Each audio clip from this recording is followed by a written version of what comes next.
반갑습니다. 북수원교회가 아니고요. 울산 동북교회입니다.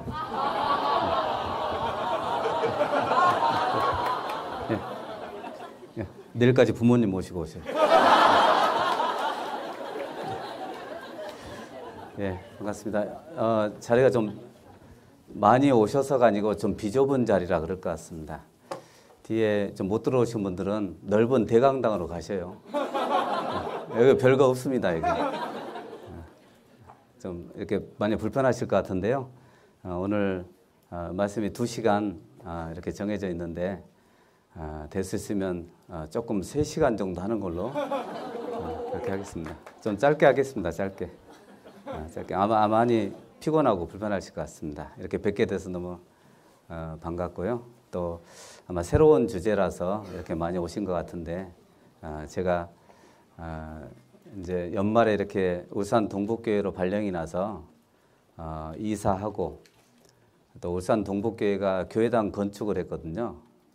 근데 아직 마무리가 덜 됐습니다. 그래서 여러 가지로 좀 어수선한데 말씀을 좀 충분히 시간 내서 이렇게 준비를 해야 되는데 많이 준비를 못했습니다. 그러니까 서 계신 분들은 나가셔도 됩니다. 우리 같이 기도로 시작하겠습니다. 기도하시겠습니다. 주님 감사합니다. 아무 소망이 없던 저희들에게 귀한 천국의 소망을 허락해 주셨고 목적 없이 살아가던 헛된 인생길에 하나님의 구원의 목적으로 채워주셔서 감사합니다. 또한 청년의 때 주님이 불러주셔서 이 청년의 시기를 주님을 위해서 또 복음을 위해서 살아갈 수 있도록 우리에게 열정과 시간들 허락해 주셨습니다. 결코 헛되이 보내지 않고 주님 앞에 서는 날 잘했다 칭찬받는 귀한 삶을 살아갈 수 있도록 주님 도와주시옵소서. 주님 앞에 간절히 원하는 것은 아직 구원받지 못한 사랑하는 가족들 또 친척들 이웃들에게 귀한 복음을 증거하기를 원합니다. 한 사람의 영혼도 소홀히 여기지 않고 주님께 인도할 수 있도록 주님 도와주시고 예수님께서 영혼을 사랑하신 것처럼 우리도 그 영혼들을 불쌍히 여기며 사랑할 수 있도록 주님의 마음으로 채워주시옵소서.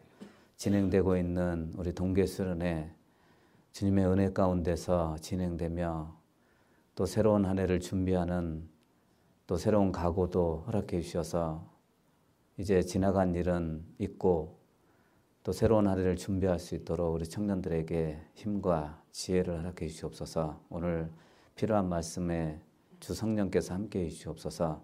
우리를 죄악 가운데서 구원해 주신 예수님의 이름으로 기도드렸습니다. 아멘.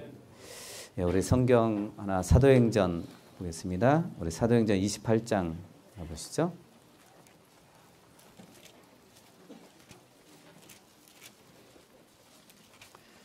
죄송합니다. 사도행전 24장입니다. 사도행전 24장입니다.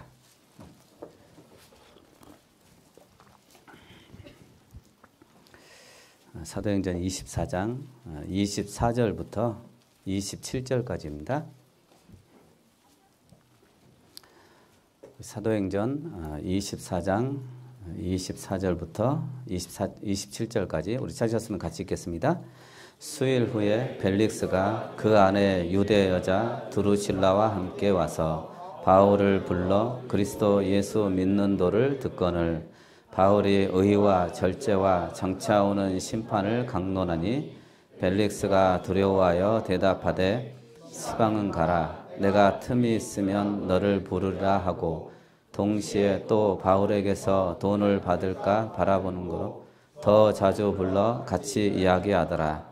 이태를 지내서 부르기오와 베소가 벨릭스의 소임을 대신하니 벨릭스가 유대인의 마음을 얻고자 하여 바울을 구려하여 두니라. 반갑습니다. 우리 청년 동계수련은 특별히 이렇게 말씀 듣는 시간이 좀 많아서 피곤도 하시겠지만 아마 유익도 되실 것 같습니다.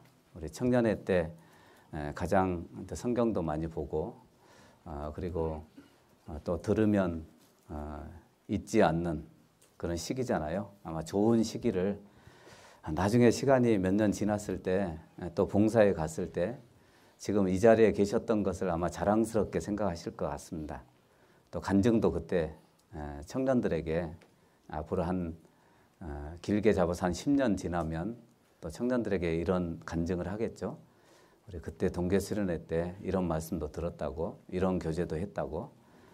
언젠가 이제 지나가는 시기를 우리가 살고 있는데 좀 알차게 하나님 앞에 섰을 때 좀 후회하지 않도록 그렇게 살았으면 좋겠습니다. 저는 86년도 1월 달에 구원을 받았습니다. 그러니까 이제 1월 달 되면 벌써 몇 년 되죠? 33년, 그죠? 우리 대부분 여기 계신 분들이 태어나기 전에 구원을 받았는데, 아버지 허리에 있을 때 구원을 받았는데, 근데 참 오래됐죠. 이제 오래됐다는 게 썩 좋은 건 아닌데, 그래도 너무 감사한 건, 그러니까 자랑할 건 없는데, 정말 딱 한 가지는 있습니다. 구원받고 지금까지 교제 안에 있었던 거. 이제 고등학교 졸업하자마자 제가 구원을 받았거든요.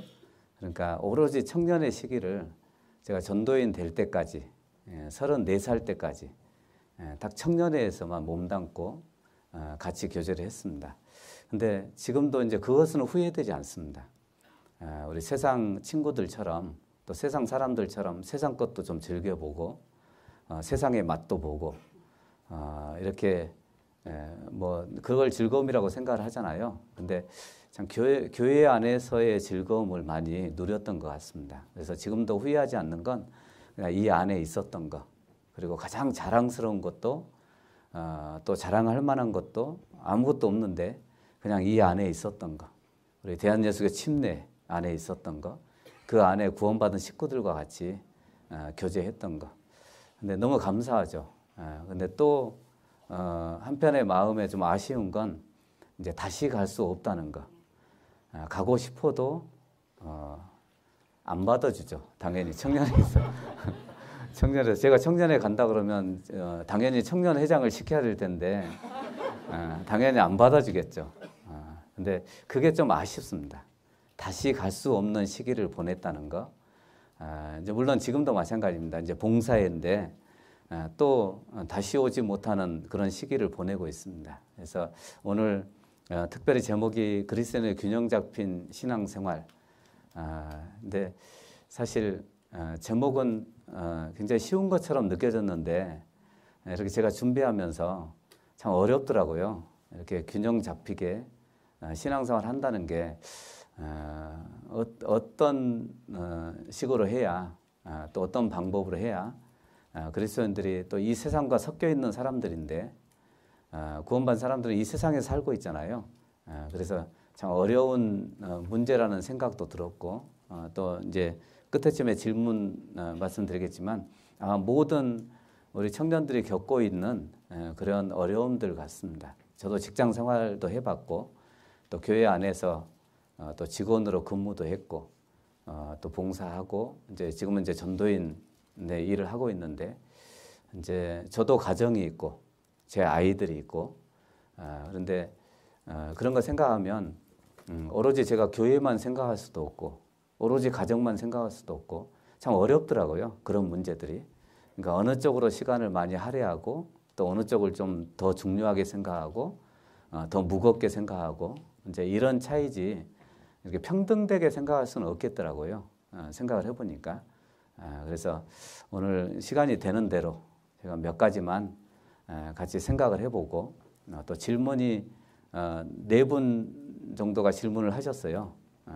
이제 그 질문에 대한 거 같이 생각해 볼 수 있는 이렇게 좀 대화하고 할 수 있으면 참 좋을 것 같은데 제가 일방적으로 하는 거라 혹시나 우리가 가진 또 개인적으로 가지고 있는 신앙의 개념에 또 안 맞을 수도 있을 것 같습니다.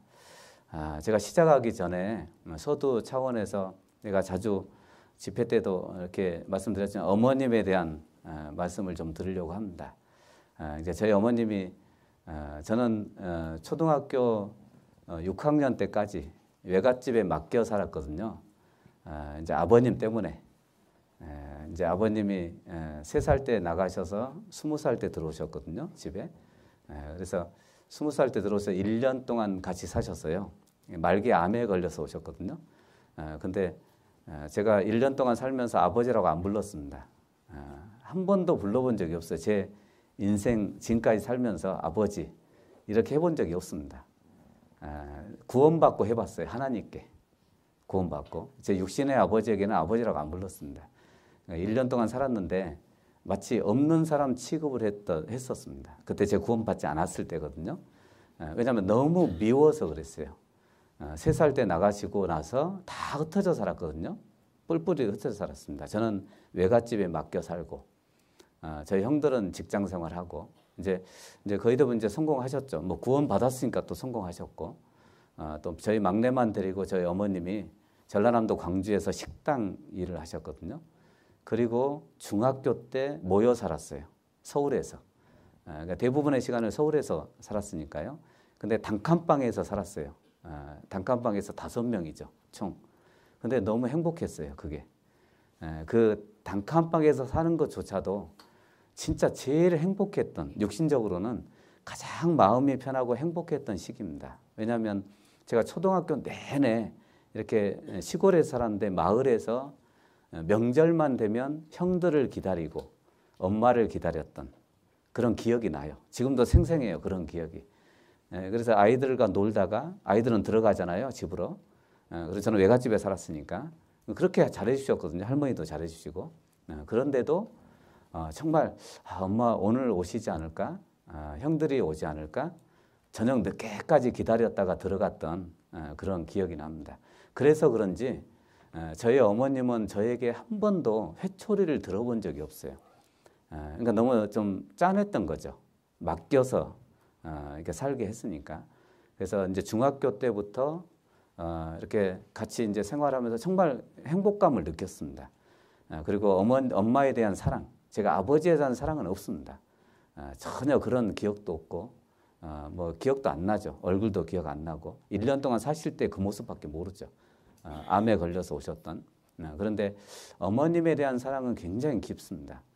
그리고 너무 죄송하기도 하고. 그런데 이제 다행히 이제 식구들이 먼저 구원받고 제가 나중에 구원받았거든요. 1년 뒤에.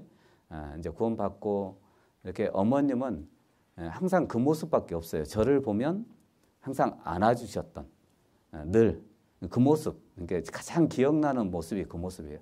늘 저를 쳐다볼 때 이렇게 좀 뭔가 눈빛이 달랐던, 너무 미안해서 그러신 것 같아요. 맡겨놨으니까.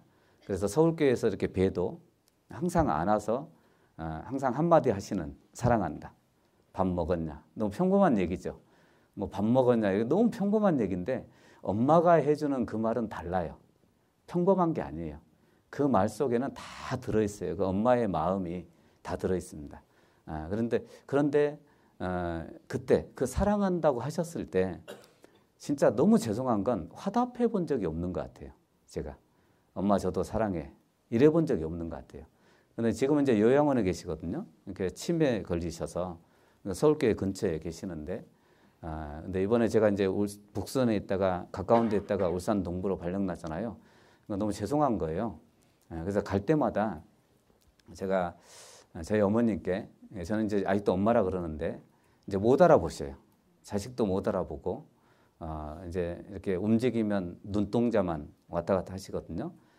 근데 정말 이렇게 정신이 온전하실 때 저에게 그렇게 사랑한다고 하셨는데 내가 해본 적이 없는 거예요. 그래서 너무 죄송한 거예요. 그래서 병원에 갈 때마다 항상 그 얘기를 해요. 엄마 미안해. 근데 그 얘기밖에 할 수가 없는 거예요. 다른 얘기를 못 하는 거예요. 엄마 미안해. 너무 죄송하다고. 이제는 내가 하겠다고. 내가 사랑한다고 하겠다고. 근데 이제 화답이 안 되잖아요. 이제 그것도 너무 속이 상한 거예요. 그래서 그냥 이대로 계시라고, 돌아가시지 말고 이대로만 계시라고. 제가 이제 그 생각을 하면서 우리 신앙도 그럴 것 같습니다. 신앙생활도 우리가 이 땅에 사는 날 동안 구원받은 사람들에게 가장 관심이 있으신 분이 하나님이잖아요. 그리고 우리에게 저는 청년 때 딱 한 번 그 기도를 했어요. 너무 못 사니까, 못 산다고 생각하니까 정말 이렇게 살 것 같으면, 이제 그 뒤로는 그런 기도 한 적이 없는데, 이렇게 살 것 같으면 좀 데려가 달라고. 필요 없는 것 같은 거예요. 나라는 사람이 어디에 쓸 데가 있을까? 쓸모가 없는 거예요. 차라리 이렇게 살 것 같으면 날 좀 데려가십시오. 그런데 여지까지 살고 있잖아요. 몇십 년 더 살고 있잖아요. 이제 그거 생각해 보니까 기회를 주신 거예요. 근데 그 뒤로는 그런 기도는 안 했거든요. 근데 우리 청년의 시기가 그런 것 같습니다. 어차피 지나가는 시기인데 우리는 어차피 지나가는 시기를 살려고 하는 게 아니고 단 하루를 살아도 1년을 살아도 예수님처럼 많은 그리스도인들처럼 살고 싶은 거잖아요. 근데 지나고 나면 반드시 우리에게 밀려오는 건 딱 한 가지예요. 후회. 왜 그때는 그렇게 못했을까? 왜 화답을 못해줬을까? 그렇게 기회를 많이 줬잖아요. 나에게. 우리 말씀 들으면 저는 기회라고 생각을 해요. 하나님이 주신, 야, 너도 좀 이렇게 해봐.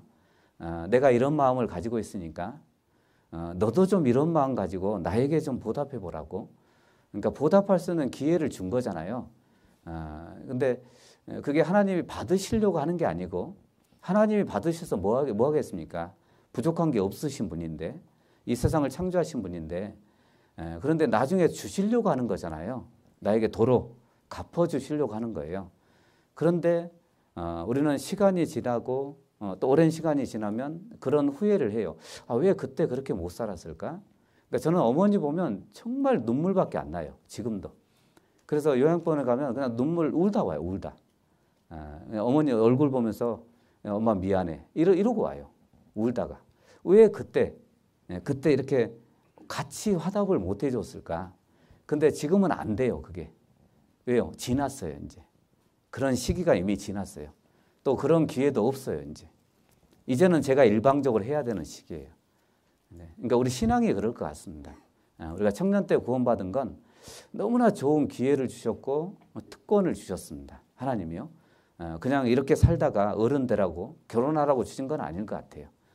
그래서 이 시기를 적절하게 하나님을 위해서 사용하고 그리고 정말 헛되지 않게 사용할 수 있다면 아마 좋은 시기를 보낼 것 같습니다. 그래서 오늘 그냥 제가 몇 가지만 우리 청년들에게 좀 당부하고 우리 좀 이제 우리 직장 다니시는 분들도 있고 이제 학생이신 분들도 있고 여러 분야에 계신 분들이 계실 것 같습니다. 하지만 개인적으로 다 똑같이 해당되는 건 아니지만 보편적으로 우리가 좀 시간 관리나 또 어떤 그 신앙 생활에 대한 그런 것을 생각할 수 있는 그런 기회가 됐으면 좋겠습니다. 우리 잠언을 먼저 보시죠. 잠언 5장, 우리 사도행전 24장은 실로 넣어놓으시고요. 우리 잠언 5장 보시죠.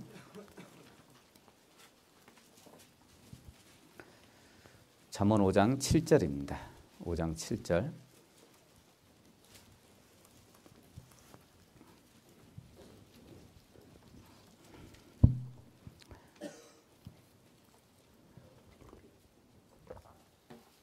잠언 5장 7절입니다. 5장 7절부터 우리 좀 긴데 14절까지입니다. 14절. 우리 단락에 나눠져 있잖아요. 7절부터 14절까지 기억하시고 우리 같이 한번 읽어보시죠. 그런즉 아들들아 나를 들으며 내 입의 말을 버리지 말고 내 길을 그에게서 멀리하라. 그 집 문에도 가까이 가지 말라. 두렵건대 내 존영이 남에게 잃어버리게 되며 내 수완이 잠포자에게 빼앗기게 될까 하노라. 두렵건대 타인이 내 재물로 충족하게 되며 내 수고한 것이 외인의 집에 있게 될까 하노라. 두렵건대 마지막에 이르러 내 몸, 내 육체가 쇠퇴할 때에 내가 한탄하여 말하기를 내가 어찌하여 훈계를 싫어하며 내 마음이 꾸지람을 가벼이 여기고 내 선생의 목소리를 청종치 아니하며 나를 가르치는 이에게 귀를 기울이지 아니하였던고. 많은 무리들이 모인 중에서 모든 악에 거의 빠지게 되었었노라 하게 될까 하노라. 자, 그런즉 아들들아, 이제 젊은 사람들에게 하시는 말씀이죠. 그래서 두렵다고, 이렇게 될까봐 두렵다고. 그래서 우리 9절에 보면 두렵건대 내 존영이 남에게 잃어버리게 되며, 그러니까 존영이라는 게 아주 특별하다는 뜻입니다. 원문 자체가 아주 특별한 능력, 능력이 있는 이런 뜻이에요.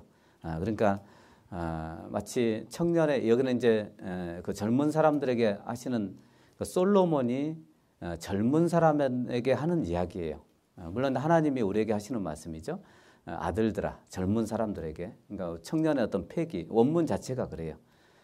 이것을 잃어버리게 될까봐 너무 두렵다고. 그러니까 청년 때 너무 특별한 재능이 있고 능력이 있는데 패기가 있고 또 힘이 있잖아요. 청년 때는. 그리고 은사도 많고 시간도 있고. 근데 이것을 잃어버릴까봐 너무 두렵다고. 음녀 때문에, 그 음란한 것 때문에, 성적인 문제 때문에 이런 문제를 이런 걸 잃어버릴까봐 너무 두렵다고 이렇게 말씀을 하시는 겁니다. 그리고 9절에 두렵건대 내 존영이 남에게 잃어버리게 되며 내 수완이 잠포자에게 빼앗기게 될까 하노라. 두렵건대 타인이 내 재물로 충족하게 되며 내 수고한 것이 외인의 집에 있게 될까 하노라. 그리고 11절에 두렵건대 마지막에 이르러. 이제 이 날이 올 거 아닙니까?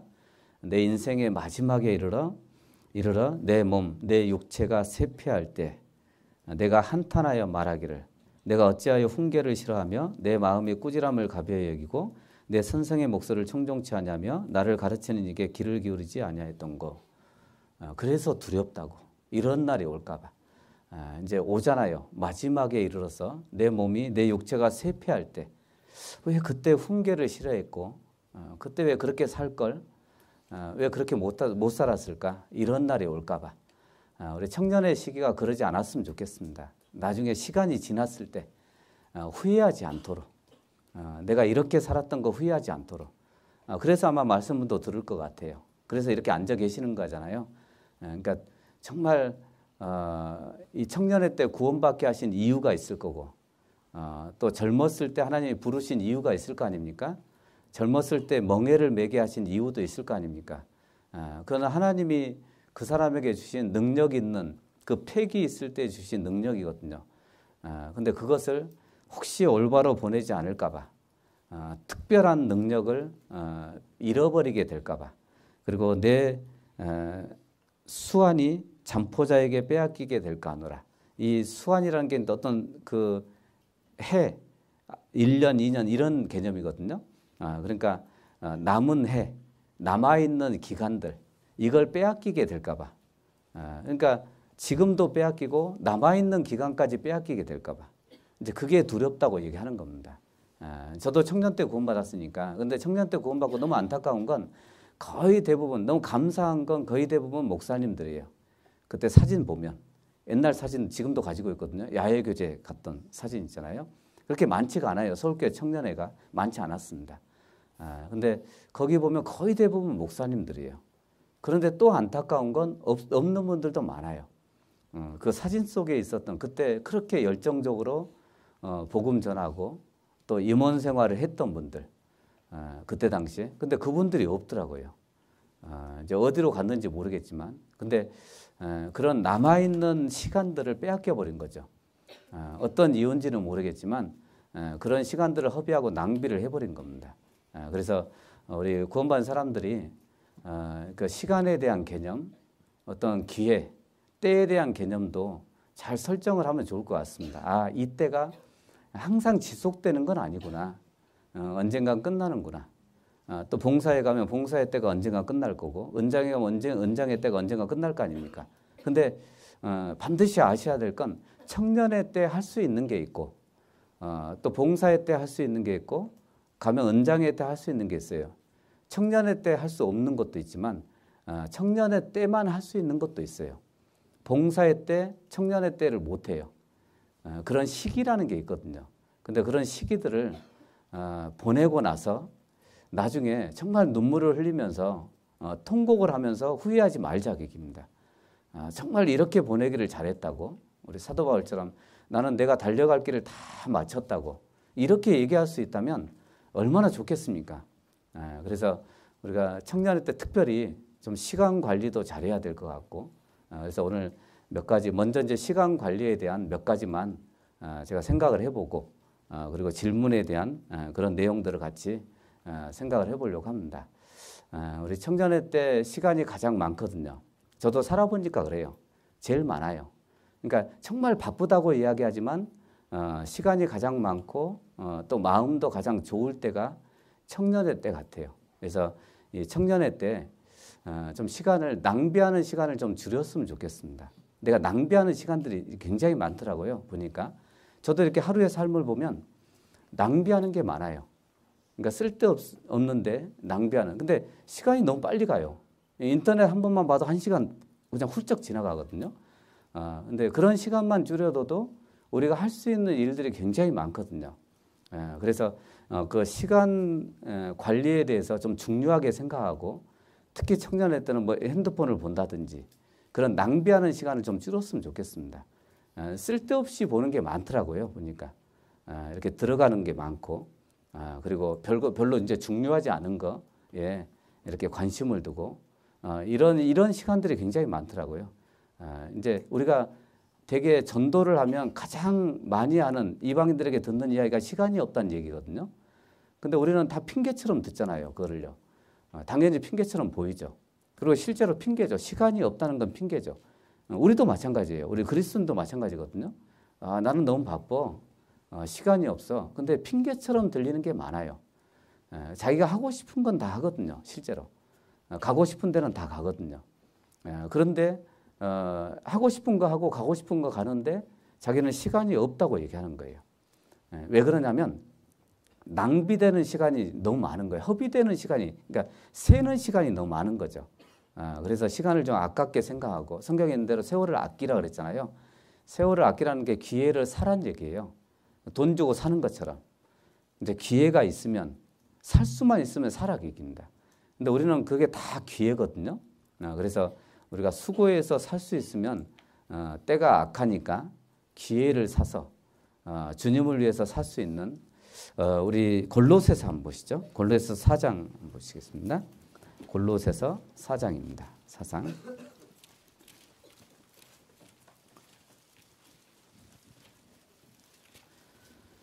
골로새서 4장 5절 한번 보시죠. 4장 5절.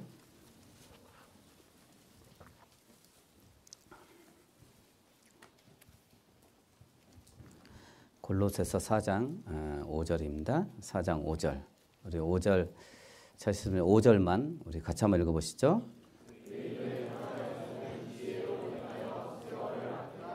자, 여기도 세월을 아끼라 이렇게 되어 있죠. 에베소서 5장 16절도 세월을 아끼다. 근데 똑같은 내용입니다. 같은 나나주에 기회를 사라 이렇게 되어 있거든요. 같은 내용이거든요. 그러니까 외인을 향해서는 지혜롭게 행하고 지혜로 행하여 세월을 아끼라. 그래서 이제 구원받은 사람들이 좀 아껴서 사용할 수 있는. 그래서 그러니까 시간 관리는 될 수 있으면 청년 때는 낭비하는 시간이 없도록. 우리 어떤 분들은 그 정말 자는 시간까지 너무 아까워서 잠을 못 자고 무엇인가 일을 하시는 분들도 있더라고요. 그것도 아까워서. 그러니까 너무 아까운 거예요. 잔다는 것 자체가 너무 아까운 거예요. 우리 뭐 80년 생애를 노인이 계산한 거 아시잖아요. 자는데 26년이었어요. 잠자는데. 어떻게 보면 좀 아깝죠. 자는 시간이 그렇게 많은 거예요. 일하는 시간하고 거의 대부분 자는 시간이거든요. 근데 그렇다고 해서 우리가 틈이 없는 건 아니거든요. 기회가 없는 건 아니에요. 청년의 때는 그런 기회들이 많으니까 좀 낭비하는 게 한번 계획을 한번 자기가 하루 동안 살아가는 삶을 시간을 한번 계산을 한번 해보세요. 낭비하는 시간이 의외로 많습니다. 쓸데없는 걸 보고 쓸데없는 생각을 하고 쓸데없는 데 시간을 보내고 이런 게 의외로 많아요. 우리 마치 애들이 뭐 PC방 가면 그냥 해지는지 모르고 정신없이 PC를 하잖아요. 시간 가는 줄 모르고. 이제 그런 시간만 줄여도 굉장한 시간이거든요. 그래서 뭐 어떤 사람은 나는 기도할 시간이 없어요. 왜 없겠습니까? 1분만 일찍 일어나도 돼요. 그 사람은요. 그러니까 1분만 일찍 일어나도 1분 동안 기도하는 내용이 굉장하거든요. 많은 이야기를 할 수 있어요. 하나님 앞에. 근데 그 1분을 일찍 못 일어나는 거죠. 나는 말씀 볼 시간이 없다고? 뭐 한 10분만 일찍 일어나도 돼요. 좀 여유가 생기면 30분만 일찍 일어나도 충분히 말씀을 볼 수 있습니다. 1년에 1독을 할 수 있고. 그런데 다 지나고 나서 하는 얘기잖아요. 나는 시간이 없었어. 근데 왜 그러냐면 낭비한 시간이 많았다 그런 뜻이에요. 그래서 자기의 삶을 자기가 아니까 우리 특히 청년 때는 혹시 새는 시간이 없을까? 이렇게 빠지는 시간이 없을까? 낭비하는 시간이 없을까? 한번 계산을 한번 해보라고 합니다. 그것만 잘 활용해도 우리가 할 수 있는 건 다 할 수 있을 거라고 생각을 합니다. 그래서 그 시간 관리의 중요성도 좀 생각을 해보시면 좋을 것 같고요. 그리고 또 한 가지는 이제 구원받은 사람들은 어쩔 수 없이 부지런해야 돼요. 그건 어쩔 수 없습니다. 이제 교회도 가야 되고 봉사생활도 해야 되고 봉사도 해야 되고 또 학교 학생은 공부도 해야 되고 직장도 가야 되고 그러니까 부지런해야 돼요. 근데 부지런하지 않으면 신앙생활 하기가 힘들다는 거 아시죠? 더군다나 요즘은 직장은 또 늦게 끝나시는 분들 굉장히 많습니다. 도시 같은 데는 저도 이렇게 북수원에서 이렇게 대집회를 해보면 대집회 시작할 때 거의 없어요. 노인들만 앉아 있어요. 노인들만. 찬송 갈 때 있잖아요. 왜 그러냐면 바빠요. 형제들이. 늦게 끝나요. 그럼 한 8시 돼야 거의 와요. 8시 정도 되면. 근데 제가 엊그제 영광인가 저번 달에 집회를 했는데 7시 15분에 찬송가를 하더라고요. 준비 찬송을. 근데 거의 다 와 있어요. 식구들이. 7시 15분에. 그러니까 도시하고 시골의 차이예요. 그게. 그러니까 시골은 해지면 딱 끝나는 거예요. 해지면. 그러니까 겨울이니까 해가 빨리 지잖아요. 한 5시 넘어서 끝나니까. 그러니까 뭐 갈 데가 없잖아요. 교회에 오는 거예요. 교회. 그죠? 그러니까 말씀 시간이 7시 30분에 딱 말씀을 시작하더라고요. 전도 집회 말씀을. 그렇게 하기 힘들잖아요. 도시는 그게 힘들어요. 45분 이래야 되거든요. 그러니까 제가 좀 자세하게 말씀드렸는데 여튼 시골은 이제 자영업 하시는 분들도 많고 농사 짓는 분들이 많잖아요. 그러니까 거의 대부분 앉아 있어요. 그 시간에. 이렇게 앉아 계시더라고요. 그러니까 이제 부지런하지 않으면 안 돼요.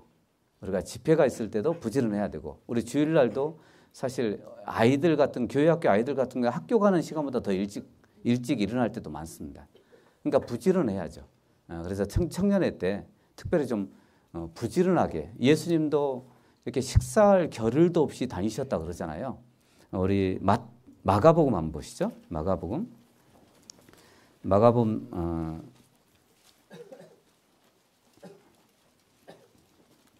3장 한번 보시죠. 3장 20절 보시죠. 3장 20절. 마가복음 3장 20절입니다. 3장 20절. 우리 찾으셨으면 20절만 우리 같이 한번 읽어보시죠. 집에 들어가시니 무리가 다시 모임으로 식사할 겨를도 없는지라. 자, 식사할 겨를도 없는지라. 근데 참 이 말씀이 예수님이 얼마나 부지런하게 움직였는지 아시겠죠. 만날 사람도 많고 가서 말씀하실 말씀도 많고 그러니까 식사할 겨를도 없는데 뭐 다른 거 할 겨를이 있겠습니까? 그런 게 없겠죠. 근데 우리는 사실 하고 싶은 거 다 해요. 저도 보니까 하고 싶은 거 하더라고요. 운동할 거 다 하고 내가 하고 싶은 거 있잖아요. 그러니까 아무리 뭐 신방이 많고 집회가 있어도 하고 싶은 건 하더라고요. 또 인터넷 들어가서 또 자료도 찾고 하고 싶은 건 다 해요. 그러니까 시간이 없는 건 아니에요. 그러니까 단지 우리가 좀 부지런하면 돼요. 부지런하면 우리가 여러 가지 일들이 많은데 그 일들을 할 수 있는 능력도 생기고 힘도 생깁니다. 그러니까 성경에 보면 부지런한 사람들이 하나님의 축복을 받은 사람들이 굉장히 많습니다. 아브라함도 이삭을 바칠 때 사실 우리 같으면 굉장히 뜸들였을 것 같아요. 아들을 바치라고 하는데 얼마나 고민을 하겠습니까? 잠도 못 자겠죠. 그죠? 더군다나 사랑하는 아들이라 그랬잖아요. 하나님도 정말 그 아브라함의 마음을 아시잖아요. 사랑하는 내 독자 이삭을 바치라 이렇게 얘기했거든요. 그냥 이삭 바쳐 이게 아니고 네가 사랑하지 않냐고. 그 사랑하는 독자 이삭을 바치라고. 그 얘기 얼마나 마음이 아팠겠습니까? 안 그래도 사랑하잖아요. 정말 이삭을 사랑하는데 바치라고 얘기하는데 고민을 안 할 사람이 누가 있겠습니까? 근데 아브라함은 그런 고민했다는 얘기 없어요. 단지 그 얘기는 있어요. 아침에 일찍 일어났다고. 일찍 일어나서 이삭을 데리고 갔거든요. 바치러 갔어요. 그런 아버지가 어디 있어요? 그럼요. 정말 만약에 그렇다면 아들의 입장에서 보면 아버지는 자기를 사랑하지 않는다고 생각할 거 아닙니까? 근데 이삭도 믿음의 사람이죠. 정말 믿음의 사람들은 부지런했거든요. 항상 새벽에 예수님도 새벽 미명에 기도하시고 밤이 맞도록 기도하시고. 그러니까 부지런했거든요. 그러니까 청년회 때 좀 부지런했으면 좋겠어요. 이제 게으름이 딱 이렇게 몸에 배어 있는 사람도 있습니다. 의외로 잠을 많이 자는 사람도 있고. 그러니까 제가 북수원에 있을 때는 이제 몇 년 있다 보니까 좀 여유가 생겨서 이렇게 제가 저녁에 늦게 자거든요. 이제 저녁에 자면 한 3시 이렇게 자요. 저녁이 아니죠. 새벽이죠. 일찍 자는 거는 일찍, 그죠? 일찍 12시 넘었으니까 일찍 자네요. 일찍. 굉장히 일찍 자는 거네요. 그러니까 한 2시나 3시에 자거든요. 그럼 아침이 피곤하잖아요. 피곤해도 이제 교회에 나와요. 나오면 이제 조금 점심 먹고 나면 좀 피곤이 몰려옵니다. 그러면 1시간 정도 이렇게 자거든요. 근데 제가 울산에 내려간 지 일주일 됐거든요. 울산 동부에 내려간 지. 근데 낮에 자본 적이 없어요. 그럴 겨를이 없어요. 보니까. 공사하는 사람들 왔다 갔다 하지. 또 집안 아직 청소도 안 돼 있지. 정리도 안 돼 있지. 그러니까 보니까 적응이 되더라고요. 우리 21일간의 기적 아시잖아요. 그러니까 뭐든지 21일만 하면 적응돼요. 3주만 하면. 내가 8시에 일어났어요. 근데 7시에 일어나는 게 너무 힘들어요. 근데 7시에 일어나는 걸 21일만 하면 몸에 딱 배요. 자기 적응을 해요, 몸이. 그러니까 쉽게 보면 몸이 기억을 해요. 21일만 딱 해주면. 근데 그걸 못하니까 그런 거예요. 적응을 하게 돼 있습니다. 그러니까 조금만 부지런하면 돼요. 5분만 일찍 일어나서 기도하고 30분만 일찍 일어나서 성경 보고 이러면 돼요. 그런 시간만 활용해도 충분히 구원받은 우리 그리스도인들이 시간이 없다는 얘기를 못해요. 그런 시간만 활용을 해줘도. 그래서 정말 부진을 하셔야 돼요. 특히 청년 때는 더 그러셔야 돼요. 그러니까 청년의 시기를 게으르게 보내면 나중에 얻을 게 없어요. 게으른 사람은 얻을 게 없잖아요. 정말 부지런한 사람이 얻을 게 많거든요. 빨리 움직이는 사람이 얻을 게 많습니다. 그죠? 활발하게 움직이는 그런 때가 청년의 시기잖아요. 그럼 나중에 얻을 수 있는 열매들도 굉장히 많습니다. 그래서 좀 시간을 부지런하게 사용할 수 있는 내 자신도 그렇게 사용할 수 있는 우리 6장 한번 보시죠. 마가복음 6장.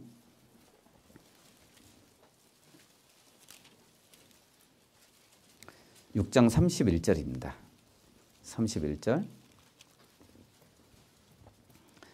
30절부터 제가 읽죠. 30절부터 제가 읽겠습니다. 사도들이 예수께 모여 자기들의 행한 것과 가르친 것을 낱낱이 구하니 이르시되 너희는 따로 한적한 곳에 와서 잠깐 쉬어라 하시니 이는 오고 가는 사람이 많아 음식 먹을 겨를도 없습니다.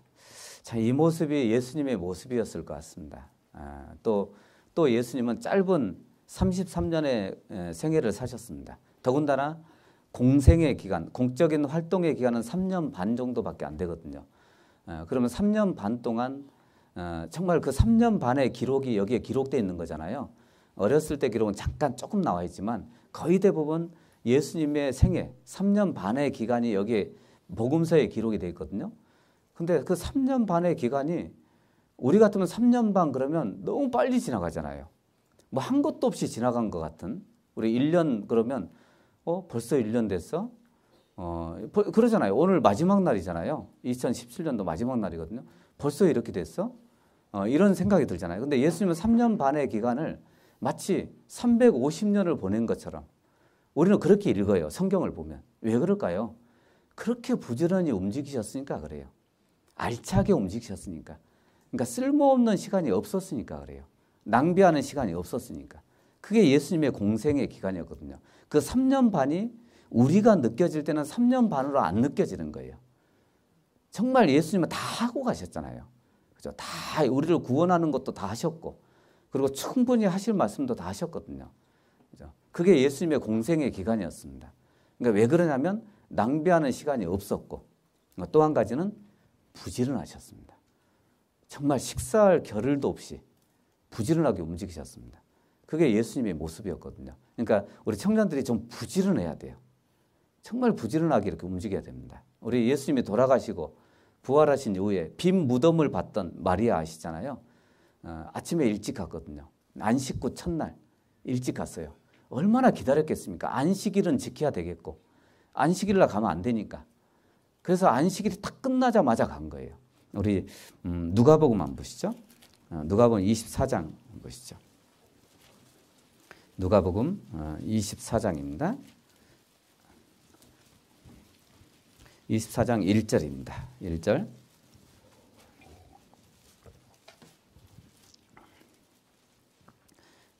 24장 1절. 우리 1절만 같이 한번 읽어보시죠. 안식 후 첫날 새벽에 이 여자들이 그 예비한 향품을 무덤에 가서 됐습니다. 안식 후 첫날 새벽에 갔어요. 그러니까 얼마나 기다렸던 시간이겠습니까? 예수님을 무덤에 넣는데 이제 안식일 날 가서 향유를 붓고 시체를 만질 수가 없잖아요. 일을 하면 안 되니까. 그래서 안식일이 다 끝나자마자 새벽같이 달려갔어요. 이 모습이 정말 그 예수님의 그 육신의 모습, 그 시체라도 보고 싶어서 향품을 좀 드리고 싶어서 그래서 새벽같이 달려갔잖아요. 그래서 빈 무덤을 처음 봤던 여인이거든요. 마리아, 그 여인들이거든요. 왜요? 새벽에 갔으니까, 일찍 갔으니까, 그죠? 그만큼 부지런했다는 얘기입니다. 그래서 우리 청년 때 게으르지 않도록 하세요. 게으르지 않도록. 정말 내 육신이 게으르지 않도록. 좀 피곤함이 몰려와도 이제 숙달하기 나름이라 그랬잖아요. 이렇게 우리는 좀 훈련을 시키면 돼요. 우리 군대에 가서 훈련하는 것처럼. 군대 가면 몇 시에 일어나요? 6시에 일어나요. 굉장히 일찍 일어나죠. 저녁에 몇 시에 자요? 10시에 자요. 10시. 그러니까 8시간은 자거든요. 근데 이제 우리는 교제하다 보면 10시에 못 자죠. 10시 되면 한참 봉사할 시간이죠. 그 시간이. 들어가는 시간이 한 12시 이러죠. 이제 그럴지라도 보니까 훈련하기 나름이더라고요. 보니까. 이제 그 시간에 딱 하게끔 내 몸을 훈련시키면 그러니까 부지런하면 돼요. 그리고 또 한 가지는 이제 습관을 좀 들여봐요. 습관. 그러니까 이제 아침에 여러분 아침에 일어나서 기도해요? 네? 수영관 와서만 기도하는 거 아니에요? 남들 하니까 어쩔 수 없이 쑥스러워서 그러는 거 아니에요? 남들 무릎 꿇고 기도하니까 혼자 있을 때도 해요? 혼자? 아침에 일어나면 왜 대답 안 해요? 아침에 일어나면 기도해요? 그 습관 들여야 돼요. 그것도 습관적으로 해줘야 돼요. 안 그러면 못 해요. 저녁에 내일 아침에는 해야지. 그러고 안 해요. 그죠? 그러니까 습관이 안 들이면 못 합니다. 뭐요? 반응 여기만 좋은 것 같아? 이영재 제가 일부러 데려온 거 아니에요? 오해하지 마세요. 저 방청객 제가 데리고 온 거 아닙니다. 우리 TV 보면 방청객 있잖아요. 막 안타까우면 이러고 막 그러잖아요. 그래서 그런 분들 몇 분 데려왔어야 되는데, 그죠? 그러니까 습관을 들여보시기 바랍니다. 제가 저희 아이들이 굉장히 어렸을 때거든요. 제가 이제 전도사 시절 때 서울교회에서 저도 도사할 때가 있었어요. 전도사 시절 때. 죄송합니다. 분위기 흐려나서 너무 죄송합니다. 여하튼 전도사 시절 때 저희 아이들이 초등학교 아주 1학년인가 2학년이었죠. 근데 제가 현재 이제 서울 광진교회 있잖아요. 광진교구를 제가 맡았을 때예요. 이제 그때 그 집사님, 어머니의 집사님 한 분하고 저희 아이들하고 저희 자매하고 이렇게 제 차를 타고 신방을 갔었거든요. 근데 제가 운전하고 저희 자매 옆에 타고 저희 아이들 뒤에 타고 그 집사님도 이제 뒤에 같이 타셨거든요. 근데 집사님하고 이제 저희 아이들하고 이렇게 대화도 하고 얘기도 하고 이런저런 뭐 퀴즈도 내고. 근데 갑자기 집사님이 그런 퀴즈를 냈어요. 저희 아이들한테 너희 아빠가 제일 좋아하는 거. 아빠가 제일 좋아하는 거. 이걸 퀴즈를 냈어요. 근데 저는 이제 별 생각 없었죠. 그때까지는 별 생각 없었어요. 아빠가 제일 좋아하는 거. 집사님이 이제 퀴즈를 내니까 애들이 이제 대답을 할 거 아닙니까? 그러니까 그냥 별 생각 없이 운전하고 있었거든요. 근데 당연히 뭐 전도인이니까 뭐 그런 게 나올 줄 알았어요. 말씀 보고 기도하고 막 이런 거 있잖아요. 예? 상담하고 이런 거 있잖아요. 이게 나올 줄 알았어요. 아니나 다를까 큰아이 그 아이에 비해서 우리 아빠는요 TV를 제일 좋아해요. 이렇게 그 전까지 분위기가 굉장히 좋았거든요. 그래서, 아주 분위기 너무 좋았는데 그 한마디 때문에 분위기 다운되고 제가 이제 자매가 옆에 타시니까 이렇게 옆에 이렇게 눈치를 보니까 웃긴 웃는데 썩소를 날리고 있는 거예요. 썩은 미소 있잖아요. 그래서 완전히 분위기 다운되고 집사님도 그냥 뭐 할 얘기가 없는지 아무 말씀 안 하시더라고요. 그죠? 그러니까 아이의 눈에 아빠의 모습은 이제 늘 늦게 들어갔잖아요. 늦게 들어가면 TV 켜서 이제 그 뉴스 보고 이런 거 있잖아요. 제가 뭐 매일마다 TV만 봤겠습니까? 근데 아이의 눈에는 그렇게 보이는 거예요. 그러니까 성경은 이제 사무실에서 보고 가니까 거의 대부분. 그러니까 그런 모습이 안 보이는 거예요. 그래서 아빠는 TV를 제일 좋아해요. 이렇게 돼버린 거예요. 그러니까 그게 이제 습관적으로 그렇게 보여지는 거죠. 비춰지는 거죠. 그러니까 굉장히 부끄러웠습니다. 그게. 그때 당시에. 얼굴도 빨개 신방 가고 있었는데 다른 것도 아니고. 신방 가서 막 그런 얘기 해야 되잖아요. TV 많이 보지 마세요. 막 이래야 되잖아요. 근데 이제 그런 얘기를 못 하잖아요. 그 집사님 앞에서는 못 하잖아요. 집사님이 그럴 거 아니에요. 지는 이럴 거 아니에요. 그러면 큰일 나잖아요. 그러니까 이게 습관이라는 게 그렇게 무섭더라고요. 나도 모르게 리모컨을 들고 있고 나도 모르게. 그래서 이게 막 중독이 된 사람은 뭐 몇 초 이상을 못 본다 그러죠. 한 채널을. 중독이 된 사람은 한 채널 자체를 몇 초 이상 못 본대요. 계속 돌린대요. 채널이 얼마나 많습니까 또. 그죠? 돌리다 보면 앞에 게 또 궁금한 거예요. 그러니까 한 바퀴 돌아서 와야 돼 다시. 그죠? 이게 중독이 돼서 그래요. 중독이 마약에 중독된 것처럼. 여러분 마약만 중독되는 게 아니잖아요. 그죠? 그런 습관도 중독이 되거든요. 똑같아요. 신앙도 똑같이 신앙생활도 기도하는 것도 중독이 되거든요. 그러면 의례껏 어느 집에 가든 아니면 어느 곳에 있든 처음 방문하는 집이든 기도를 해요. 그 사람은. 왜요? 신앙적인 중독이 돼 있으니까. 그죠? 그건 좋은 거잖아요. 그런 습관은 좋은 거예요. 학예 수양회로 와도 아침에 일어나면 그냥 남들이 하니까 하는 게 아니에요. 늘 하던 거니까 하는 거예요, 나는. 그게 좋은 거잖아요. 늘 했던 거니까. 하나님을 만나는 시간을 늘 가졌으니까. 근데 남들이 하는 걸 하려고 그러면 굉장히 어색해요. 폼도 어색하고, 뭐 무슨 얘기 해야 될지도 모르겠고, 괜히 또 기도, 나는 아멘하고 끝났는데 옆에 보면 아직도 안 끝나고 있거든요. 그러면 이제 괜히 그냥 아무 생각 없이 고개 숙이고 있고, 여기서 부시럭거리면 이제 그때서 이제 나도 끝난 것처럼 이렇게 하고. 근데 그게 습관이 돼서 그래요. 안 하는 습관. 근데 우리는 하려고 하는 습관을 들여야 돼요. 그러니까 그거는 시간 사용하는 것도 마찬가지입니다. 시간적인 습관도 마찬가지거든요. 내가 어느 쪽으로 시간을 활용하고 사용하느냐에 따라서 달라져요. 그래서 나라는 사람을 아침에 일어나서 기도하는 습관, 저녁에 자기 전에 반드시 하나님을 또 만나는 습관, 그런 습관. 그래서 이제 구약 성경에 정말 하나님이 그런 교육을 잘 시키셨던 것 같아요. 이스라엘 민족에게 야, 너희가 농사를 지면 항상 나에게 바칠 때 첫 번째 거 바쳐. 이렇게 말씀하셨잖아요. 첫 열매를 바치라고. 그것도 가장 좋은 거 바치라고. 그러니까 여러 가지 조건 중에 딱 두 가지, 제일 큰 두 가지가 그거예요. 가장 좋은 걸 따서 첫 번째 걸 바치라. 그걸 첫 번째로 따는 거예요. 곡식을 걷어들이잖아요. 그러면 이렇게 뭐 밭이 있으면 밀이 있으면 가장 좋은 게 있는 거예요. 그걸 첫 번째로 딱 베요. 그것을 하나님께 바쳐요. 과일이 있으면 그냥 아무거나 첫 번째 거 바치는 게 아니에요. 제일 좋은 걸 첫 번째로 따요. 그것을 하나님께 드려요. 근데 우리 그런 교육을 하셨거든요. 하나님은 이스라엘 민족에 그렇게 하라고. 왜냐하면 하나님이 주신 거니까. 첫 번째 의미는 그거죠. 하나님이 주신 거니까. 하나님 때문에 키운 거니까. 그러니까 모든 것도 하나님을 향해서 따라가는 거니까. 우리 11조도 마찬가지인 것처럼.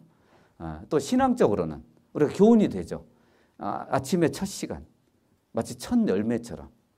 그죠? 그걸 바치면 나머지 것들도 따라갈 수 있거든요.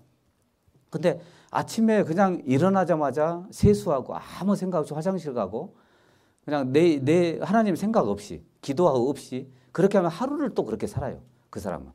그럼 하루 끝나고 나면 내가 뭐 했을까? 이런 생각이 들어요.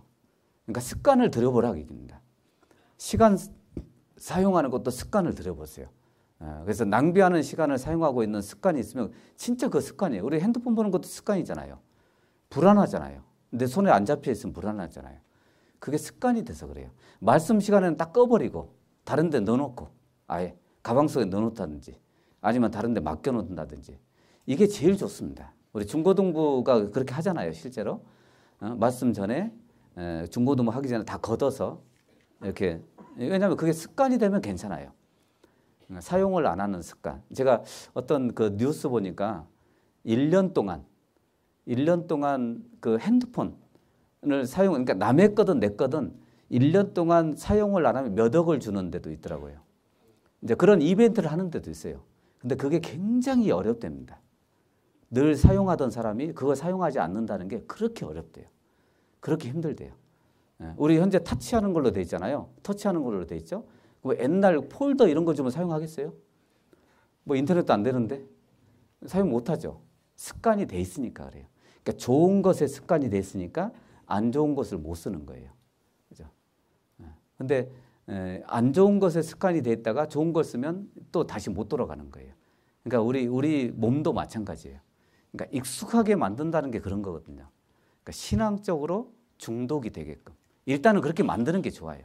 그래서 아침에 첫 시간, 첫 열매처럼 첫 이삭, 첫 곡식, 초태생 이런 낱말이 많잖아요. 구약 성경에.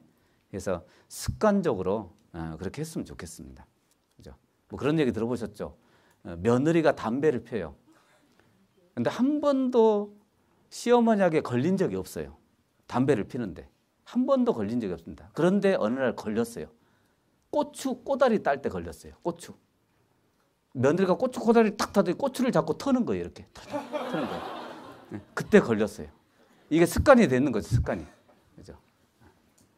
그냥 졸릴까 봐 말씀드린 거고 어떤 습관을 들이면 좋을 것 같습니다. 그리고 이제 저렇게 이제 우리는 이제 균형 잡힌 신앙 생활이잖아요. 좀 어려운 문제입니다. 균형을 잡는다는 게 단지 이렇게 했으면 좋겠습니다. 우리가 교회적인 봉사도 해야 되고 또 직장 생활도 해야 되고 가정 생활도 있고 우리는 다 포함되어 있잖아요. 근데 그것은 기본적인 육신적인 삶은 세상 사람들도 포함되어 있는 거예요. 세상 사람들도. 단지 우리는 거기에 가장 중요한 신앙 생활이 포함되어 있거든요. 아마 그래서 시간 사용하는 거나 이렇게 좀 균형이 안 맞고 이럴 수 있을 것 같습니다. 그런데 단지 좀 질서와 조화가 있었으면 좋겠습니다. 평균하게 할 수는 없어요. 내가 교회에다 사용하는 시간 똑같이 1시간을 썼으면 집에다가 1시간 써야 되고 이런 개념은 없어요. 그리스도인들은. 왜냐하면 그럴 수는 없잖아요. 이 세상이 평등한 게 아니니까. 그죠? 이 세상 자체도 평등한 게 아니에요. 높낮이가 있고 다 있잖아요. 하나님 그렇게 만드셨거든요. 단지 창세기 1장을 읽어보면 한 가지 느끼는 건 그거예요. 이렇게 전체적으로 창세기 1장을 쭉 보면 원래는 굉장히 혼돈하고 흑암이 깊음에 있고 뭔가 문제가 많았잖아요. 문제가 많았는데 하나님은 거기다 질서를 잡아주고 그리고 순서를 정해줬거든요. 그래서 우리가 보면 굉장히 조화롭다 이런 거예요. 일이 없어서가 아니고 그래서 조화롭다고 보이는 거예요. 우리 신앙도 그랬으면 좋겠습니다. 우리가 오로지 교회 안에서만 살아도 안 되고 왜냐하면 신앙이라는 개념 자체는 내가 교회에서 있는 시간만 신앙은 아니잖아요. 밖에서 가정을 꾸리는 것도 신앙생활이에요. 사실 저는 너무 감사한 건 저희 가족이 이제 다 구원을 받았으니까 걱정을 안 하죠. 가족이 구원을 받았으니까. 근데 이제 결혼을 하고 나니까 처갓집이 구원을 안 받은 거예요. 근데 이제 저는 전도인이잖아요. 교회에서 뭐 청년의 일도 하고 그다음에 전도인도 하고. 근데 늘 해년마다 눌려요. 마음에. 혹시 내가 이게 핑계가 돼서 내가 전도인 말씀을 전하는 것 때문에 가족들 돌아보지 못하고 그래서 눌릴 수밖에 없어요. 그게. 그래서 이제 가끔 쉬는 날 월요일 같은 데는 찾아가요. 찾아가서 전도하고 말씀 듣자 그러고 이렇게 시간을 내거든요. 이제 그게 어렵더라고요. 저도 어려워요. 그게. 어느 정도까지 내야 되고 어느 정도까지 찾아가야 되고 그렇다고 균등하게 쓸 수는 없잖아요.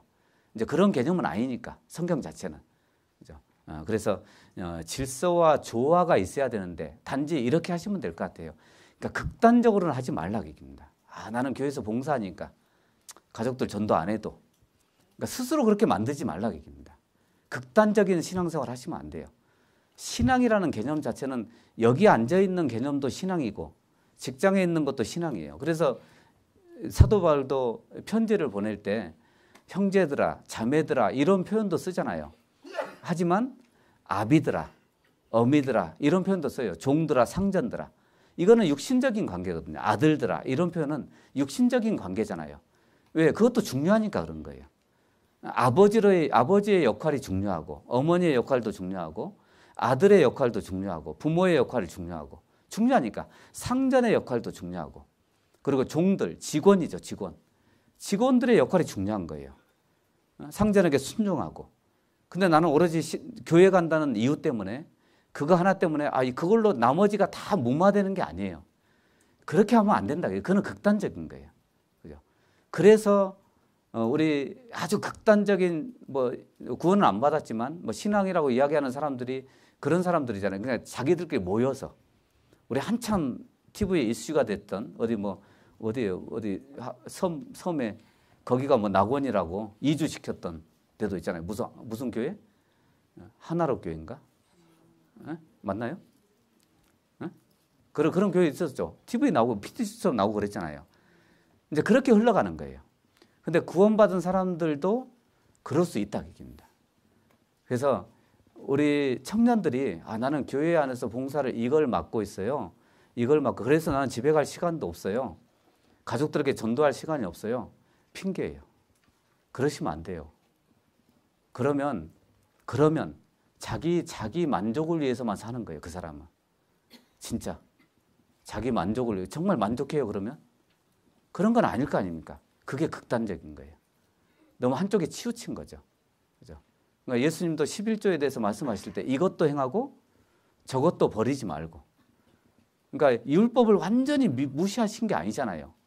그거보다 더 중요한 게 있다 이렇게 말씀하신 거지. 율법 자체를 무시하신 건 아니거든요. 십계명 자체를 무시하신 게 아니잖아요. 그걸 없어도 돼 이 얘기가 아니거든요. 근데 이거보다 이게 더 중요해 그 얘기거든요. 우리 누가복음 14장 한번 보시죠. 누가복음 14장입니다.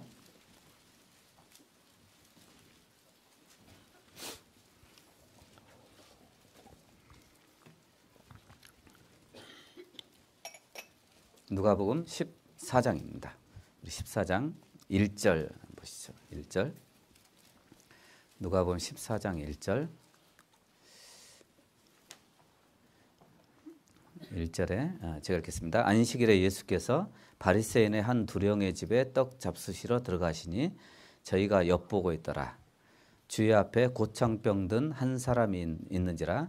예수께서 대답하여 율법사들과 바리새인들에게 일러 가라사대 안식일에 병 고쳐주는 것이 합당하냐 아니하냐. 우리 4절 5절입니다. 우리 4절 5절 6절까지 같이 읽겠습니다.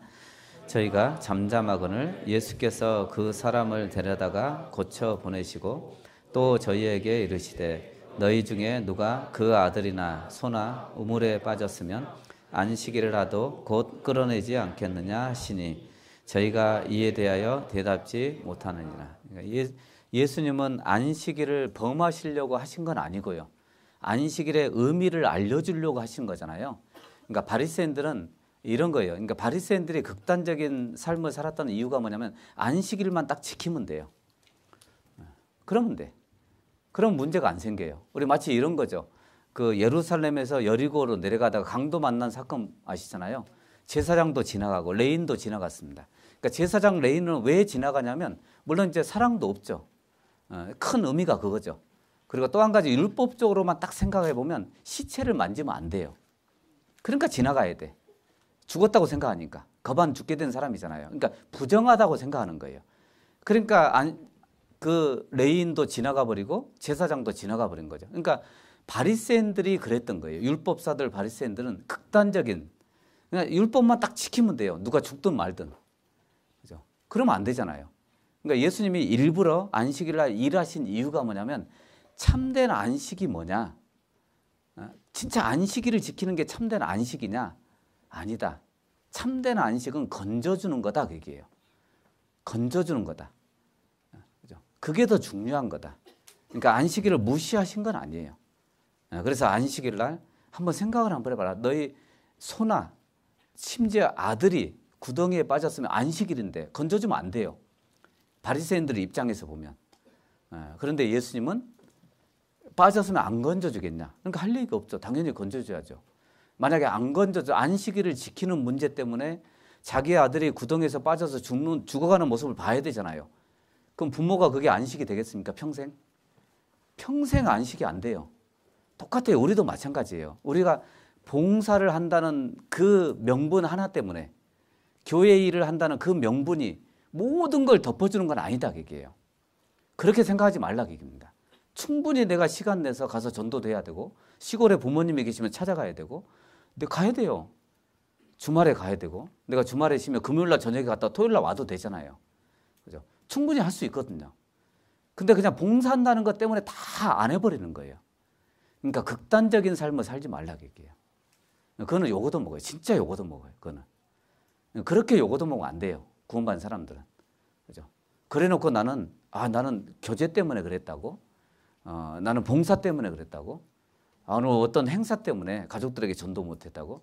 그게 어떻게 하나님 앞에 가면 그러니까 형제 자매들은 혹시 이해해 줄 수는 있습니다. 하지만 하나님은 아니에요. 그죠? 그러니까 시간을 내야 돼요. 그리고 또 한 가지는 혼자 하는 게 아니잖아요. 봉사를. 동력자들이 있거든요. 우리 같이 해주는 사람들이 있어요. 그래서 혹시 어떤 지방에 있는 가족들이 있다든지 친척이 있으면 꼭 정말 전도하고 싶으면 전화도 드리고 그리고 찾아가기도 하고 그리고 정말 그 주간에 전도 집회 있으면 월요일 휴가 내서라도 가서 같이 말씀 하루라도 들어주고 소개해주고 교회에다 소개해주고 목사님 소개해주고 이렇게 올 수 있잖아요. 근데 우리는 그냥 한 가지 때문에 한 가지 일 때문에 다른 것 너무 중요한 것을 못할 때도 많습니다. 그죠? 사실 우리가 봉사하고 같이 교제하고 하는 이유가 뭐냐? 그냥 우리끼리 좋으려고 하는 건 아니잖아요. 그것을 통해서 사도행전에 있는 것처럼 음식을 나누고 떡을 떼고 같이 기도하고 그죠? 기도에 힘쓰고 이유가 뭐예요? 결론이 뭔데요? 구원받는 사람을 날마다 더하게 하시니라. 그게 없으면 할 이유가 없어요. 그런 게 없으면 구원받는 사람이 날마다 더해지지 않으면 봉사해서 뭐 할 겁니까? 그죠? 근데 그 압박감은 어떻게 견뎌요? 그러면요. 나는 봉사 때문에 아버지 지옥 보냈어요. 그 압박감은 그걸 견딜 수 있어요? 봉사 때문에 내 어머님이 지옥 갔다고 견딜 수 있겠냐고요. 나 그때 봉사하는 것 때문에 전도 못했다고 견딜 수 있겠냐고요. 그걸 평생 견딜 수 있어요? 그게 안식이 되겠어요? 우리가? 안 돼요. 최소한 그런 후회는 하지 말아야죠. 그죠? 그러니까 극단적인 신앙생활을 하지 말라 얘기입니다. 그래서 충분히 찾아가기도 하고 그리고 내 일 누군가 봉사해 줄 수 있으면 좀 맡겨놓고 항상 가는 건 아니니까 그 주간만큼 좀 도와달라 그러고 부모님 찾아가서 가서 그 교회 가서 같이 말씀도 듣고 그리고 농사일 있으면 좀 도와주고 오고 왜 전도하기 위해서 그렇게 하잖아요. 이제 그렇지 않으면 전도할 기회도 없습니다. 봉사 때문에 일 때문에 그죠? 그러니까 나중에 이제 질문하시는 분도 이제 그런 질문을 하시겠지만 여하튼 극단적인 삶이 되지 않았으면 좋겠습니다. 그리고 이제 또 한 가지는 좀 우선순위를 정했으면 좋겠어요. 그러니까 평등된 건 없다 그랬죠. 제가 이제 이런 사상이 있으면 안 되거든요. 구원받은 사람들은 제가 평등 사상 있잖아요. 어떤 그 분이 쓴 내용인데 유인석이라는 유학자가 쓴 내용이거든요. 그러니까 읽어보니까 굉장히 교훈이 되더라고요. 제가 한번 읽어드리겠습니다.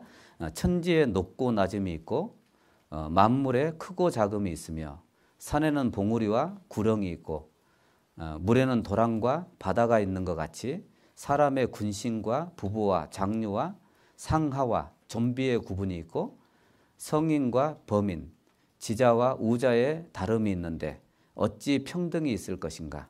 평등하면 질서가 없고 질서가 없으면 난이 일어난다. 자유로우면 양보하지 않고 양보하지 않으면 다툼이 일어난다. 오늘날 세계에 난을 일으키고 있는 것은 다름 아닌 평등과 자유이다. 평등과 자유는 만고천하에 비길 데 없는 최악의 주장이다. 이렇게 얘기를 했습니다. 맞는 얘기입니다. 왜? 성경적이지 않아요. 평등은. 하나님 평등하게 균등하게 한 건 아니에요. 여러분 은사를 균등하게 줬어요? 시간을 균등하게 줬습니까? 그렇다고 하나님은 공평하신 분이 아니라고 이럴 수 있어요? 그럴 수 없어요. 하나님은 공평하신 분이에요. 단지 평등하게 주신 건 아니에요. 공평하다는 의미는 나에게 있는 은사가 있고 힘이 있고 능력이 있으면 이것을 어떻게 사용했느냐에 따라서 갚아주시는 게 공평한 거예요. 그게 공평한 거지 이 땅에서 똑같이 주시는 건 아니다. 모든 사람을 봉사회장 시킬 수는 없잖아요. 그죠? 그게 평등한 거예요, 그러면? 그렇게 얘기하는 것 자체가 최악이죠, 그거는. 그죠?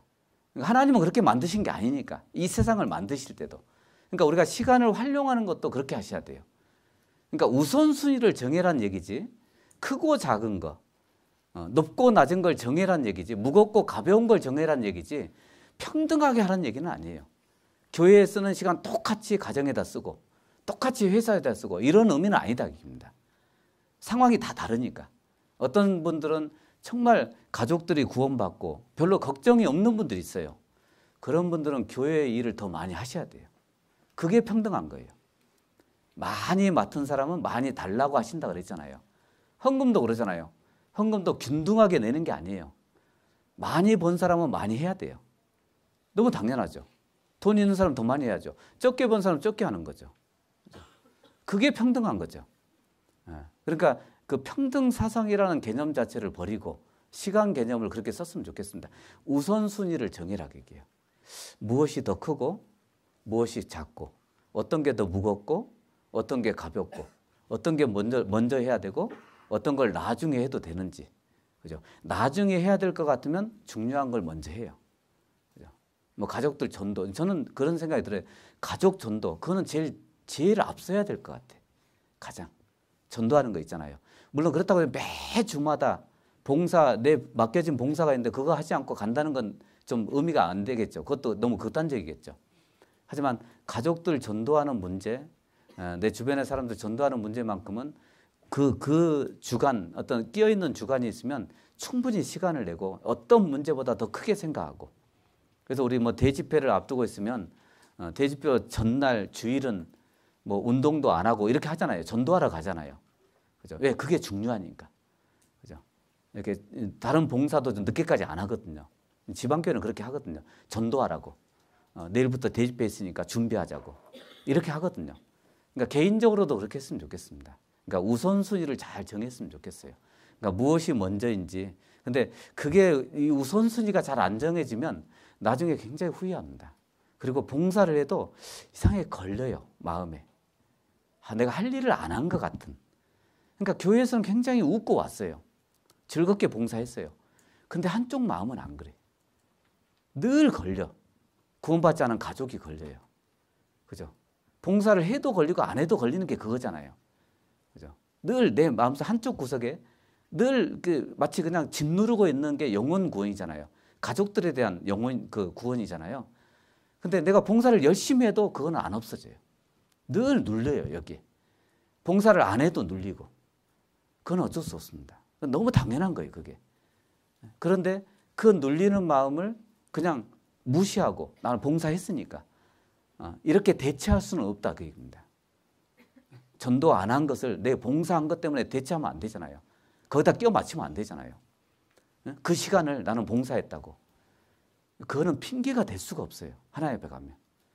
그죠? 그래서 내요. 시간을 내요. 그러니까 봉사하는 것은 동력자들이 있으니까 가는 교회학교 교사들, 뭐 분반 내가 맡았으면 혹시 또 다른 분이 맡아서 할 수도 있잖아요. 그 주간에 이제 가족들 전도할 때는요. 맡겨놓고 나 좀 다녀오겠습니다. 시골에선 갔다 와야 되겠습니까? 내일부터 집회인데 우리 부모님 전도 좀 해야 되겠습니다. 그 주간은 갔다 오래니까요. 매주마다 가는 건 아니니까. 그죠? 그러니까 우선순위를 정해서 하라는 얘기입니다. 그거는 뭐 제가 정해줄 수는 없지만 전도만큼은 항상 앞서야 될 것 같아요. 구원받은 사람들은. 그게 우선이 돼야 될 것 같습니다. 근데 그 우선순위가 뒤바뀌면 다른 걸로 대체한다는 건 이게 마음에 걸려요, 다. 그죠? 그러니까 바뀌지 않도록. 그러니까 순위가 바뀌지 않도록. 경중이 바뀌지 않도록. 그래서 예수님도 그 바리새인들 서기관들에게 어느 것이 크뇨? 이렇게 물어봤잖아요. 어느 것이 크뇨? 그죠? 우리 마태복음 23장에 있죠? 마태복음 23장 한번 보시죠.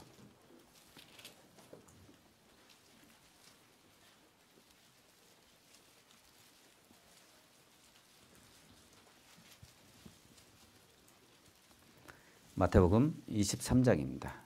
23장 16절 보시죠. 16절.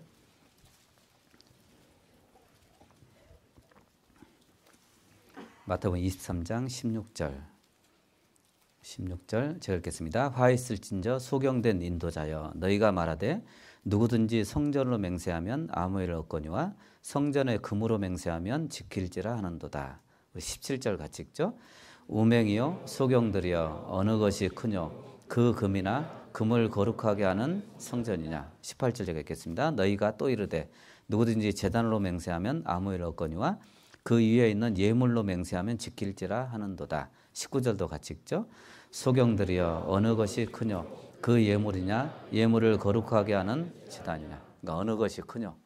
그러니까 우리가 좀 신앙생활을 이렇게 균형 있게 하려면 어느 것이 크뇨 우선순위를 좀 정하면 좋을 것 같습니다. 그래서 단지 내가 하는 교회 안에서 하는 그 일 때문에 전도를 소홀히 한다든지 이제 그러면 안 될 것 같습니다. 이제 그것만큼은 우선순위로 놓고 해야죠. 어느 것이 크뇨. 그러니까 중요하긴 해요. 하지만 더 중요한 게 있고 덜 중요한 게 있거든요.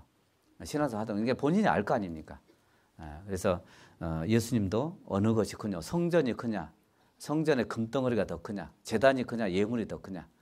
예물로 맹세하면 지켜라. 예물이 들어오면 바리새인들 그 서기관들 몫이잖아요. 그게. 그러니까 지켜라 그 얘기예요. 근데 제단으로 맹세하면 예물은 없잖아요. 그러니까 아무리 상관없다 그게. 자기들에게 들어올 게 없으니까. 그죠? 근데 제단 자체가 큰 거예요. 하나님께 나아가서 기도하고, 그죠? 그 자체가 더 큰 거잖아요. 성전 자체가 더 큰 거예요. 금덩어리가 성전에 있는 금덩어리가 큰 게 아니에요. 정말 하나님께 와서 무릎을 꿇고 기도할 수 있는 그곳이 하나님을 만나는 장소 그곳이 더 큰 거죠. 우리 뭐 교회당이 더 큰 건 아니잖아요. 와서 모임을 하고 말씀을 들을 수 있고 또 풍성하게 교제할 수 있고 이게 더 큰 거죠. 그러니까 교회당을 질 거 아닙니까? 교회당 자체가 커서 그런 게 아니잖아요. 그죠? 그러니까 교회당 자체의 의미를 두려고 하는 게 아니고 거기에 모여있는 구성원들 그리고 거기서 충분히 전도할 수 있고 또 많은 사람들에게 자랑스럽게 자랑할 수 있고 이런 건물을 자랑할 수 있고 그러면 도움이 될 거 아닙니까? 그래서 교회당을 짓는 거잖아요. 그죠? 그러니까 이것 자체만 누구에게 보여주려고 하는 건 아니잖아요. 그러니까 어느 것이 크뇨. 그러니까 우선순위를 잘 정해 보세요. 그리고 정말 내가 그것을 할 수 있는데 예산도 정해보고, 그죠? 시간적인 예산도 한번 정해보고, 그리고 계획도 짜보고, 계획을 잘 짜셔야 돼요. 특히 전도도 해야 되니까 우리는, 그죠? 그러니까 이렇게 가족들 문제 없이 구원받고 신앙생활하는 가족이라면 내가 다른 데 신경 쓸 곳이 없다면 더 열심히 봉사하시면 돼요. 근데 그렇지 않은 분들이 대부분이거든요. 우리 교회는요. 전도해야 될 분들이 굉장히 많거든요. 근데 일주일 딱 지나가고 나잖아요. 지나고 나면 내가 정말 교회 가서 웃으면서 같이 교제하고 일도 많이 했어요. 근데 이상하게 집에 오면 허전할 때도 있어요. 가족들 때문에. 눌려. 여기서 항상 눌러요, 나를. 그렇다고 매주마다 갈 수는 없잖아요. 교회 봉사도 해야 되니까. 그러니까 그럴 때는 이제 시간을 내서 가족들 찾아가고 예수님도 찾아가라 그랬잖아요. 한 마리 양이 길을 잃으면 안 찾겠냐? 찾는다. 그게 정상이다 그게요. 찾아가라. 근데 찾아가지 않고 어떻게 전도를 해요? 기도만 해요? 기도만? 저는 전도 집회 때 항상 마지막 날 그 전도 집회하면 마지막 날 주일날 우리 서울계 어떤 자매님의 간증이 있잖아요. 그 오빠에 대한 간증. 그걸 영상 보여드리거든요. 굉장히 오래됐죠. 그 오빠에게 전도하려고 젊으니까 뭐 그냥 되겠지 생각을 했던 거죠. 근데 그 간증 들어보신 적 있죠? 근데 그거 들으면 진짜 눈물 나요. 항상 오빠에 대해서는 기도만 했대요. 자기는 기도만 하고 그냥 이제 전도하려고 기도만 했던 거죠. 찾아가서 들어보자고 권유하고 이러던 적이 없는 기도만 했던 거예요. 그냥. 근데 갑자기 교통사고 난 거예요. 가는 중간에 돌아가신 거예요. 그 간증 들으셨잖아요. 그죠? 그래서 진짜 자기가 고통을 나눌 수만 있으면 그 얘기 하잖아요. 내가 나눌 수만 있으면 덜 아프게 해달라고. 오빠가 덜 아프게 해달라고. 그래서 눈물 나잖아요. 그게요. 사실. 근데 그 간증이 우리에게도 해당될 수 있다니까요. 그죠? 그 자매를 탓하는 게 아니라 우리는 그러면 안 되잖아요. 그죠? 그러니까 우리가 청년 때 열정도 있고 힘도 있고 시간도 있기 때문에 당연히 교회 안에서 열심히 봉사하는 건 맞지만 그 봉사의 삶이 그냥 내 우선순위에서 가장 앞서 있는 사람도 있고 대부분의 사람들은 또 전도해야 되는 문제도 있으니까 근데 그 문제를 더 우선순위로 놓으면 좋을 것 같습니다. 그리고 누군가 대처해 줄 수 있는 게 있거든요. 누군가 내 주일날 내 봉사를 누군가 대신해 줄 수 있고 내가 전도하러 간다 그러면 당연히 또 기도해 주겠죠. 그죠? 그리고 기꺼이 즐거운 마음으로 내가 하는 봉사를 대처를 해 줄 겁니다. 같이 메꿔줄 겁니다. 우리 형제 자매들이. 왜 전도하러 가는데요. 그죠? 이제 그렇게 해야 돼요. 그러니까 순위를 딱 정해서 하세요. 순위를. 그러니까 어느 것이 마음에 어느 것이 크뇨. 어떤 게 더 클까? 그러니까 늘 정해놓고 하시면 좋을 것 같아요. 그게 균형이라는 뜻이지 평등이라는 개념으로 생각하지 말라는 얘기입니다. 평등하다는 개념은 없습니다. 이 세상에서는 없습니다. 평등할 수가 없습니다. 생각을 한번 해보세요. 평등할 수가 없어요. 요즘은 남녀 평등 그러잖아요. 그래서 남자들 그러잖아요. 막 댓글에 달잖아요. 여자도 군대 가라고 그러면. 막 그러잖아요. 어? 평등할 것 같으면 여자도 군대 가라고. 그럴 수가 없어요. 평등할 수가 없어요. 이 세상 자체가. 하나님이 그렇게 만드셨거든요. 그런데 우리가 균형이라는 개념을 그렇게 생각하시면 안 된다. 착각할까 봐. 그죠? 이렇게 썼으니까 나도 여기다 이렇게 써야 되고 이런 개념이 아니에요. 어떤 것은 많이 써야 되고 많은 힘을 더 들여야 되고 공을 들여야 되는 데도 있고 정성을 더 들여야 되는 데도 있고 어떤 것은 조금만 해도 어울려서 같이 해야 되는 것도 있고 우리 봉사하다 보면 어울려서 하면 또 쉬운 것도 있잖아요. 그죠? 어떤 경우는 나 혼자 또 큰 일을 해야 되는 감당해야 되는 일도 있고 그죠? 그러니까 평등이라는 개념으로 생각하지 말라고 합니다. 그렇기 때문에 순서를 정해놓고 하세요. 우선순위를. 그 중에서도 이 가족 전도를 가장 크게 생각했으면 좋겠습니다. 그죠? 제가 가족 전도에 대한 그 테마는 2번인가 말씀드렸거든요. 제가 그런 얘기 드렸습니다. 오늘 하루 살면 나는 천국을 향해서 하루를 가요. 가족들은요, 지옥을 향해서 가요. 내가 구원받은 지 10년 됐으면 10년 동안 나는 천국하고 가까워져요. 근데 내 가족들은 10년 동안 지옥하고 가까워져요. 얼마나 마음이 아파요, 그러면. 그거 감당이 되겠냐고요, 그게. 그러다가 돌아가셨다고 한번 생각해 보세요. 이게 감당이 되겠어요? 우리가 살아있는 동안에 평생 동안 감당이 되겠어요, 그게? 내 부모님이 지옥 갔어요. 그걸 알아. 나는 알아. 그게 감당이 되겠냐고요. 내가 조금만 했으면 구원받을 수 있을 거 아닙니까? 조금만.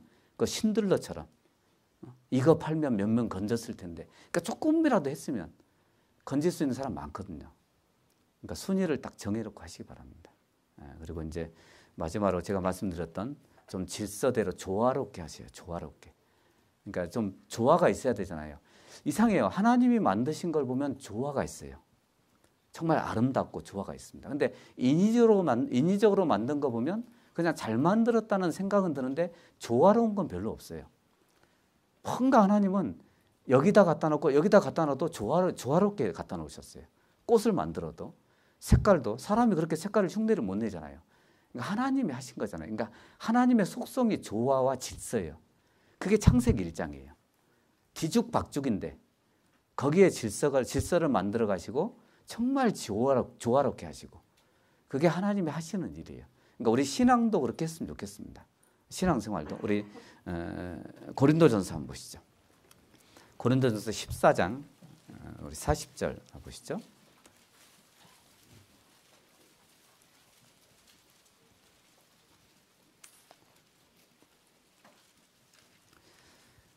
고린도전서 우리 14장 40절 보시죠. 40절.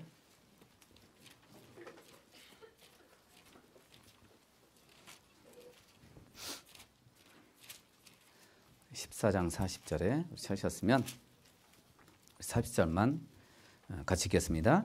모든 것을 적당하게 하고 질서대로 하라. 적당하게 하고 이거 잘못 생각하시면 안 돼요. 적당히 살아라는 얘기는 아니에요. 그런 뜻은 아닙니다. 그러니까 이제 교회 안에서 여러 가지 은사가 있는데 여러 가지 은사, 그러니까 다양하다 얘기예요. 다양한 은사. 그러니까 모든 사람에게 방언하는 은사를 준 것도 아니고 모든 사람에게 예언하는 은사를 준 것도 아니다. 그러니까 대신 질서대로 적당하게 방언을 하더라도 좀 적당하게 해라 얘기예요. 질서대로 하라 얘기입니다. 모든 사람이 방언할 수는 없는 거 아니냐 얘기예요. 그럴 수는 없잖아요. 그죠? 그렇게 주신 건 아니니까.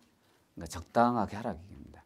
그러니까 우리 신앙도 그랬으면 좋겠습니다. 신앙생활도 좀 균형 있게. 그러니까 내가 봉사하는 거 그리고 그러니까 거기에 치우치지 말고 또 전도하는 것도 균형 있게. 그게 균형 감각이죠. 그죠? 그래야 되는 거예요. 이제 그래야만 청년회 때 실수를 안 합니다. 근데 그런 질서와 조화가 없으면 실수를 많이 합니다. 뒤죽박죽이 되죠. 그러니까 하나님은 뒤죽박죽인 상태에서 만들어 가셨잖아요. 그러니까 우리도 그래야 돼요. 우리도 그래야 되는데 우리는 이상하게 살다 보면 더 뒤죽박죽이 돼요. 그러니까 시간을 잘못 써서 그런 거예요. 또 잘못 우선순위를 정해서 그렇습니다. 거꾸로 가면 안 되잖아요. 하나님이 가시는 순리대로 가야 돼요. 땅이 흑암이 깊음이 있고 혼돈하고 공허하고 이런 상태에서 질서를 잡아갔잖아요. 이제 그게 정상이거든요. 근데 우리는 처음에는 질서가 있는 것 같은데 가다 보면 또 뒤죽박죽이 돼 있고 이럴 때가 많거든요. 이제 그러면 안 될 것 같습니다. 그래서 우리 청년들이 좀 균형 감각을 잃지 않고 뭔가 고장 나지 않고 있죠. 신앙에 고장이 안 나고 감각을 유지하고 이렇게 살았으면 좋겠습니다. 제가 질문했던 거 말씀은 여기까지 하고요. 우리 질문 4가지 질문하셨는데 아마 비슷합니다. 4가지 다 아마 같이 느끼고 있을 것 같은데요. 제가 인터넷 그 깨삼으로 쪽지로 받았는데요. 이런 질문입니다. 항상 해오던 고민이 있었는데 마침 테마 말씀으로 선정이 되어 질문을 올리게 되었습니다. 어렸을 때부터 교회 안에서 자라왔고 구원을 받으면서 한때 아무 생각 없이 살다가 20살이 되어 주님의 사랑이 너무나도 크고 나는 너무나도 연약한 죄인임을 제 마음에 깨달았을 때부터 진정한 신앙생활이 시작되었습니다. 그리스도로서 교회 안에서 많은 말씀들을 배우며 교회의 중요성을 더욱 알아가고 있습니다. 그리고 교회는 완전하지 않고 주님이 오셨을 때 완전해질 것을 믿고 알고 있습니다. 그러나 교회의 중요성을 배워가는 가운데 여러 많은 생각들이 올라오게 됩니다. 들었던 설교에서도 우리는 수도원 생활을 하는 것이 아니다. 예수님도 산과 들과 삶의 현장에서 제자들을 이끄셨다라는 말씀을 들으며 세상 가운데서 살아가는 그리스도인을 마음속에 새기며 살아가는데 가끔 보면 교회에 치우치다는 표현이 올바를지는 모르겠지만 교회 안에서만 모든 활동을 하게 되다 보니 세상적으로 균형이 잡히지 못해 살아가는 분들을 보게 됩니다. 또 그분들은 교회 안에서는 정말 열심히 살고 하지만 정작 세상에서 그리스도인으로서 겪는 고난이기보다는 세상을 두려워하여 나아가지 못하는 모습을 종종 보이곤 합니다. 그러다 보니 취업도 늦어지게 되는 경우도 있습니다. 물론 하나님의 섭리 가운데서 모든 일이 일어나지만 자신의 할당 부분을 이행하지 않고 주어지는 상황이 단지 하나님의 뜻이라는 것이라고 여기는 것이 어리석다고 생각을 하게 됩니다. 그리고 교회 안은 따뜻하고 편안하다 보니 세상적으로 나아가는 것조차 적대시하기도 하는 것 같습니다. 가정도 돌아봐야 하고 만약 학생이라면 공부도 해야 하고 여러 가지 해야 할 일이 많을 텐데 다 제쳐두고 교회 일에 나서는 것이 교회적으로 신앙 가운데 해야 할 일들 가운데 교회 일에 쏟아붓는 것이 과연 올바른 것인가 하는 의문이 듭니다. 그리고 이제 마지막에 제가 생각하는 전제는 이제 막 구원받은 새 성도가 아닌 은혜로 말미암아 신앙생활하는 사람들에 대하여 말한 것입니다. 오래된 사람들이 겪는 마음일 것 같아요. 이제 구원받은 사람들은 사실 그냥 시키는 대로 하잖아요. 이렇게. 근데 이제 신앙생활 하다 보면 이게 맞을까? 이게 맞는 걸까? 이렇게 하는 게 맞는 걸까? 이런 이제 회의감도 들 때도 있고, 또 열심히 하긴 하는데 이 열심히 정말 이게 하나님의 뜻일까? 이제 이런 회의감도 들기도 합니다. 근데 열심히 하는 거 하나님의 뜻이겠죠, 당연히. 근데 이제 오래 하다 보니까 이런 생각을 하시는 것 같아요. 오랫동안. 그러니까 제가 말씀드렸던 것처럼 좀 지혜롭게 했으면 좋겠어요. 이렇게 아까 말씀드렸던 것처럼 시간이 되고 가족들이 구원받고 다른 데 신경 쓸 일이 없는 분들은 더 열심히 하시고 더 봉사를 열심히 해야죠. 이제 그렇지 않은 분들은 같이 돌아봐야 될 곳이 많아요. 그리고 우리가 교회 안에서 산다는 표현 자체가 나쁜 건 아니에요. 세상에 물들지 않고 최소한 우리가 형제 자매들 만날 때만큼은 마음이 좋잖아요. 저도 이렇게 전도인 수련회 오면 진짜 내가 얼마나 더러운지 알아요. 우리 목사님들 뵈면 내가 얼마나 못하고 있는지도 알아요. 비교해 보면 정말 그분들하고 있을 때는 이상하게 마음이 깨끗해져요. 그걸 느껴요. 그게 나쁜 건 아니잖아요. 그게요. 그렇게 있는 것 자체가 나쁜 건 아니거든요. 그렇다고 뭐 세상 물정을 꼭 알아야 되고 이런 건 아니잖아요. 우리가. 그죠? 그러니까 교회 안에 있는 것은 나쁜 건 아니에요. 단지 우리가 그렇다고 해서 세상 것을 다 섭렵을 해야 되는 그런 개념도 아니다. 얘기입니다. 우리가 성경을 보면 저는 홍 목사님 보면 그런 생각이 뭐 직장을 다니신 적이 없어요. 근데 직장 생활에 얘기하면 진짜 마음에 와닿아요. 직접 하신 것처럼. 그죠? 직장을 다니신 적도 없는데 직장 생활에 대해서 말씀하시잖아요. 진짜 직장을 한 수십 년 다닌 것 같아요. 그죠? 마음에 와닿아요. 왜 그럴까요? 교회 안에서만 사셨거든요. 그분도 대학교 졸업하고, 그죠? 그리고 전도인 되셨잖아요. 깜짝 놀래요. 뭐 마치 경험한 것처럼. 그죠? 직장도 안 다녀 보셨으면서, 경험도 없으면서. 근데 진짜 마음에 와닿아요. 말씀을 하시면 참 신기하죠. 왜 그럴까요? 그러니까 말씀하셔서 찾는 거예요. 그거를. 그러니까 우리가 꼭 가서 경험해야 되는 건 아니에요. 뭐 경험해야 될 것도 많겠죠, 당연히. 하지만 그렇다고 해서 우리가 꼭 경험해서 다 아는 건 아니에요. 말씀에 우리에게 필요한 거 있어요, 다. 배우면 돼요, 여기서. 그러니까 우리가 교회 안에서 이렇게 꼭 있는 것 자체가 바보는 아니니까. 바보라서 이 안에 있는 건 아니잖아요. 그러니까 단지 좀 지혜롭게 하시면 좋을 것 같습니다. 우리에게 주신 그 은사가 다르고 또 시간도 다르니까 거기에 맞게 이렇게 사시면 좋을 것 같습니다. 그래서 이분도 그러니까 새로 구원받으신 분들에게 하시는 말씀은 아니라고 얘기를 합니다. 이분도 처음에는 그렇게 아무 생각 없이 사셨던 것 같아요. 근데 이제 오래 하다 보니까 생각이 많아진 거죠. 그럴 것 같습니다. 그래서 우리 데살로니가 교회 아시잖아요. 데살로니가 전서하고 후서는 전혀 다른 내용이거든요. 데살로니가 전서는 너무 모범적인 교회의 모습이에요. 데살로니가 교회 자체가 재림을 기다렸으니까 정말 2000년 전에 재림을 기다렸던 교회거든요.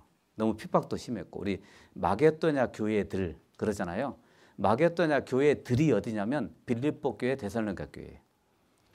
그 교회들이 사도 바울을 가장 열악한데 가장 많이 도와줬어요. 그 교회가. 거기가 이제 데살로니가 빌립보 교회거든요. 근데 데살로니가 전서는 너무 모범적인 교회의 모습이에요. 재림을 기다렸고 언제 오실까? 핍박이 심하니까. 근데 후서는 달라요. 후서는 이제 재림에 심취하다 보니까 할 일을 안 해. 곧 오신다고. 그래서 그 앞에 모임에 관하여 뭐 혹 성령으로든 편지로든 동심하지 말라고 그 얘기가 후서에 나오잖아요. 그죠? 저 그리스도가 나타나기 전에는 안 오실 거라고 그 얘기가 나오잖아요. 그러니까 할 일은 해라 그 얘기예요. 할 일은. 언제 오시든지 할 일은 해라 그 얘기거든요. 그러니까 이제 데살로니가 교회는 극단적인 재림에 대한 신앙을 가지고 있었던 거예요. 근데 나쁜 건 아니죠. 근데 그거에만 심취가 돼 있었던 거죠. 그러니까 우리도 그럴 수 있다는 얘기입니다. 한쪽에만 심취되면 그러면 다른 쪽이 걸려요. 그렇다고 해서 다 경험해야 되는 건 아니지만 우리가 적절하게 조화롭게 내 자신을 여기다 또 쓰고 또 내 하는 일, 뭐 여기 말씀하신 것처럼 학생은 공부도 당연히 공부해야죠. 당연히 해야죠. 뭐 시험 기간이 다가왔는데 교제한다고 교제 때문에 시험 준비도 못하고 그래서 나는 교제했으니까 시험 준비 점수 안 나와도 상관없어요. 이러면 안 된다 얘기예요. 시간을 쪼개서라도 해야 돼요. 할 수만 있으면 교제도 하고 시험 공부도 하고 너무 좀 그런가? 그렇게 해보세요. 그래서 바빠요. 구원받은 사람들. 바빠요. 바쁠 수밖에 없어요. 신경 쓸 수밖에 없고. 그죠? 그렇다고 그냥 어떤 거 준비 때문에 다 놔두고 그것만 준비할 수는 없잖아요. 그죠? 이제 그런 어려움이 있을 수는 있을 것 같습니다. 그죠? 그리고 두 번째 질문 하겠습니다. 그리스도인의 균형 잡힌 신앙생활에 관하여 궁금한 사항이 있어 질문을 남기게 되었습니다. 저는 어렸을 때부터 부모님과 함께 교회를 다녔고 지속적인 말씀 접촉을 통해 초등학생 때 구원을 받았습니다. 초, 중, 고 그리고 대학생활까지 교회 안에서 자라왔는데 그 당시에 배워왔고 들어왔던 교회 안에서의 기준이 청년회에 와서 너무 조금 무너지는 모습들을 보게 되었습니다. 학생 때는 TV 프로그램 또는 영화 등 대중 매체를 접하는 것 자체가 큰 죄로서 다가왔었는데 청년에서는 교제가 끝나고 돌아가는 차 안에서 영화를 보러 가신다며 핸드폰으로 예매를 한다든지 어느 예능 프로그램을 언급하면서 어떠한 점이 좋았었다 등 쉽게 성도들이 세상적인 것에 대해 이야기를 나누는 모습을 보게 됩니다. 이러한 매체들을 통해 신앙적 유익이 있을 수 있지만 좋지 않은 마음이 생겨납니다. 또한 형제 자매들과 함께 놀이동산, 이건 뭐예요? 방탈출? 방탈출이 뭐예요? 아, 방에 들어가서 뭐 게임이에요? 아, 그래요? 안 해봐가지고 제가 탈출을 안 해봐가지고 방탈출 그리고 볼링장 등 볼링장 그러니까 좀 찔린 게 있는데요. 제가 볼링장 등으로 놀러 가는 것이 신앙에 큰 유익이 없다고 생각이 들지만 이런 만남에 대해 마음에 큰 문제가 되지 않는 분들도 있고 또 교회에서도 전도인 분들 임원 수련회 부서 모임을 보면서 어느 정도의 친목과 여가를 위해 가능한 일이다라는 것을 느낍니다. 그러나 아직도 마음에 이러한 시간들을 함께 보내는 것이 찔림이 있는데요. 그 모임의 기준이 어느 정도까지 가능한 것인지 궁금합니다. 여러 모양을 하고 있는 형제 자매들 다 감싸주지 못하는 제 자신이 미워지고 넓은 마음이 없는 사람이구나라는 것을 느끼지만 고기를 먹는 것이 성도들의 마음에 문제가 된다면 먹지 않는 것이 옳은 것인데 오늘부터 다 고기 끊어요. 자, 그러한 시간을 가지는 것이 신앙의 유익이 없고 단지 즐거움을 위해 시간을 보내는 것만으로만 보여집니다. 현재는 형제 자매들과의 모임 그리고 개인의 시간만으로만 볼 수 있지만 후에 가정에서도 국내 여행, 해외여행 가는 것 자체도 정말 놀러만 가도 괜찮은 것인지 육신의 즐거움을 위한 모든 것들이 다 죄인인 것처럼 느껴집니다. 해외여행을 가야 한다면 해외 선교를 통해 가야 할 것만 같고 또는 해외 선교를 생각하고서 여행 갈 나라를 선택해야 할 것 같습니다. 오직 여행만을 목적으로 하고 놀러 간다는 것이 잘못된 것이라는 마음이 듭니다. 항상 주님 보시기에 올바른 모습으로 산다는 것이 어렵지만 그리스도인이 세상에 살면서 즐거운 생활을 시간 내어 보낸다는 것이 사치로 느껴지고 그리스도인들이 세상에서 즐거운 시간을 보내는 것이 지혜스럽게 느껴집니다. 인생은 고난을 위하여 난나니 불띠가 위로 나름 같으니라. 이 세상에서 그리스도인의 삶은 고난이고 그 고난을 통해 은혜와 영광과 기쁨만이 우리가 누릴 수 있는 올바른 것이라 생각되는 것 같습니다. 이 모든 것들이 한편으로는 제 자신에게도 억눌리는 것으로 다가옵니다. 형제 자매들과 그러니까 첫 번째는 형제 자매들과 함께 할 수 있는 모임의 기준 그리고 두 번째는 그리스도인이 이 세상을 살면서 즐거운 시간을 보내도 괜찮은 것인지 궁금합니다. 교회 안에서 올바른 성도의 모습 그 기준이 궁금합니다. 느끼는 것 같아요. 우리 형제 자매들도. 근데 여기에서 이제 언급된 것들이 죄 짓는 건 아니죠. 그죠? 죄 짓는 건 아니에요. 단지 이제 이것을 육신의 즐거움으로 삼는 건 안 되는 거예요. 그죠? 우리 이제 임원 수련회나 말씀하신 것처럼 그러니까 수련회나 우리 전체적으로 같이 잠깐 하는 거 있잖아요. 잠깐 뭐 연초에 뭐 친목 도모를 위해서 하는 건 괜찮죠. 근데 이것을 이제 매주마다 하면 안 되겠죠. 매주마다. 그러면 이제 육신적으로 흘러가잖아요. 그게. 그러면 이제 육신적으로 흘러가면 반드시 육신이 나와요. 저도 운동을 좋아하는데 운동하면 제 육신이 나와요. 막 짜증도 내고, 막 걷어차기도 하고, 막 그래요. 막 뭐라고 하기도 하고 못하면 있잖아요. 뭐라고 이상하게 나오면서 저도 아는 것 같아요. 저에게는 이제 유익이 되는데 다른 사람은 유익이 안 되겠죠. 당연히. 그러니까 다른 사람에게는 별로 유익이 안 되는 것 같습니다. 그래서 말씀하신 것처럼 그냥 부서별로 우리 오늘 뭐 볼링 한 게임 합시다. 그리고 야식 먹읍시다. 뭐 부서별로 이런 건 괜찮을 것 같아요. 형제 자매들하고 같이 하는 거 있잖아요. 근데 그것을 뭐 돈 들어가는 일이기 때문에 매주마다 쓸 수는 없잖아요. 그걸요. 그런 여력도 안 되고. 그러니까 어쩌다 한 번씩 좀 단합을 위해서 하는 건 괜찮은데 우리 야외교제도 가잖아요. 실제로. 그런 건 괜찮을 것 같습니다. 그런데 마치 그냥 즐거움 때문에 육신적인 즐거움 때문에 그게 그냥 꼭 해야 되는 것처럼 또 시간 정해놓고 해야 되는 것처럼 이렇게 하시면 안 될 것 같습니다. 그러니까 적당하게 하셔요. 이것도 운동도 전체적으로 어울릴 수 있는 그런 개념에서 해야지. 그리고 이제 정말 자기가 좋아하면 이현 목사님 그러시더라고요. 좋아하면 정말 자기가 좀 운동 삼아서 할 것 같으면 개인적으로 하래요. 개인적으로. 꼭 다른 사람 뭐 끌고 다니면서 하지 말고 개인적으로 하라고. 저도 아침에 이제 늘 가지는 못하는데 새벽에 배드민턴을 치거든요. 그러니까 늘 가지는 못해요. 모임 있으면 못 가잖아요. 근데 그건 개인적으로 해요. 형제자매들 같이 안 가요. 새벽에 누가 나오겠습니까? 6시. 못 나오죠. 그러니까 전화 되니까 나가죠. 그러니까 개인적으로 하거든요. 근데 그거는 뭐 괜찮을 것 같습니다. 운동 삼아서 하는 거니까. 어떤 분도 또 달리기 하시는 분도 있어요. 뭐 자전거도 타시는 분들도 있고. 근데 이제 전체적으로 했을 때는 혹시 너무 싫어하시는 분들도 있을 수 있고 또 말씀하신 것처럼 그렇게 흘러가게 보이는 이게 교제야? 마치 그런 거 있잖아요. 이렇게 하는 게 교제야? 근데 이거는 그냥 육신적으로 즐기려고 하는 거 아니야? 그렇게 가버리면 안 돼요. 그랬을 때는 하시면 안 돼요. 다른 형제자매를 그렇게 느꼈을 때는 하시면 안 됩니다.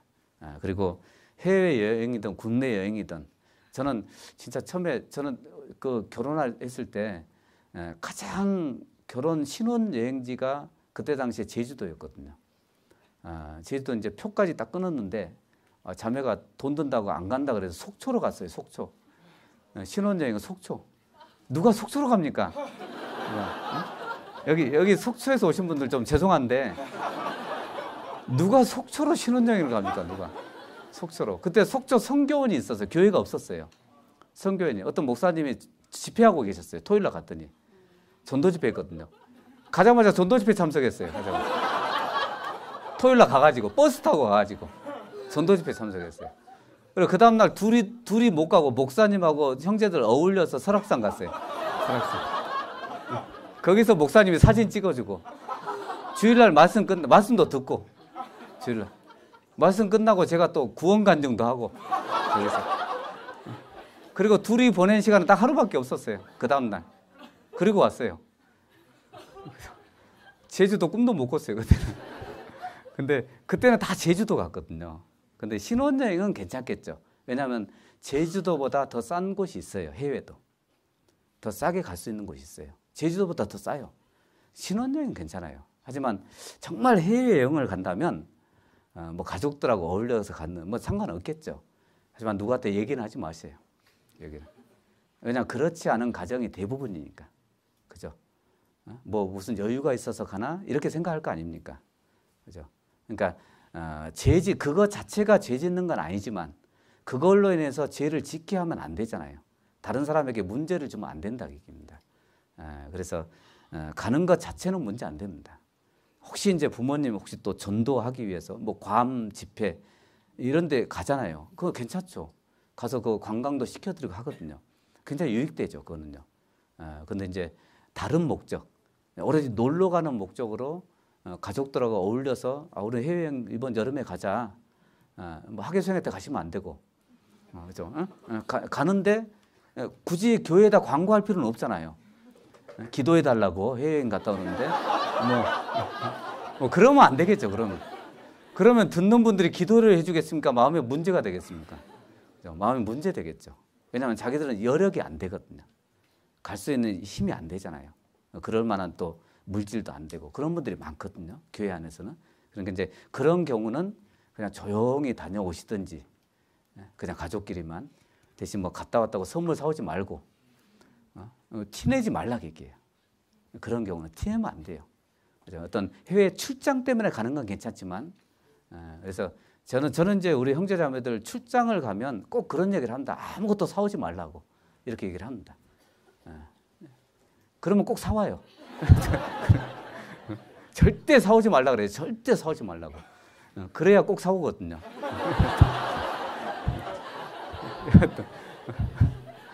작전이 작전, 그죠? 그러니까 이게 이제 여기서 언급한 것들이 죄를 짓는 건 아닙니다. 그게 죄를 짓는 건 아니에요. 하지만 그것 자체를 즐기면 다른 형제자매를 봤을 때 죄를 지을 수 있습니다. 다른 사람의 마음을 상하게 할 수 있습니다. 그리고 교제의 초점을 흐리게 할 수 있어요. 꼭 이렇게 이벤트성으로 하는 것만 교제인가? 이럴 수 있어요. 그러면 안 되잖아요.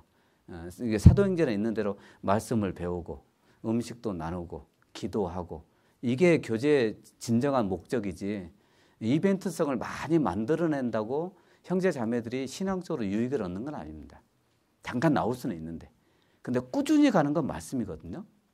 말씀으로 교제하고 말씀 듣고 말씀으로 교제하고 또 생활 속에서 느꼈던 거 간증하고 그게 꾸준히 가요. 그게 단단해집니다. 근데 이벤트성은 잠깐 하는 거예요. 그냥 분위기를 위해서. 우리 야외교제 가는 것처럼. 근데 야외교제를 매달마다 가지는 않잖아요. 그죠? 1년에 한두 번밖에 안 가거든요. 이제 그거는 이벤트성으로 하는 거죠. 이제 그렇게 하시면 될 것 같습니다. 그리고 세 번째 질문. 1919년도 균형 잡힌 신앙생활을 하고 싶은 형제입니다.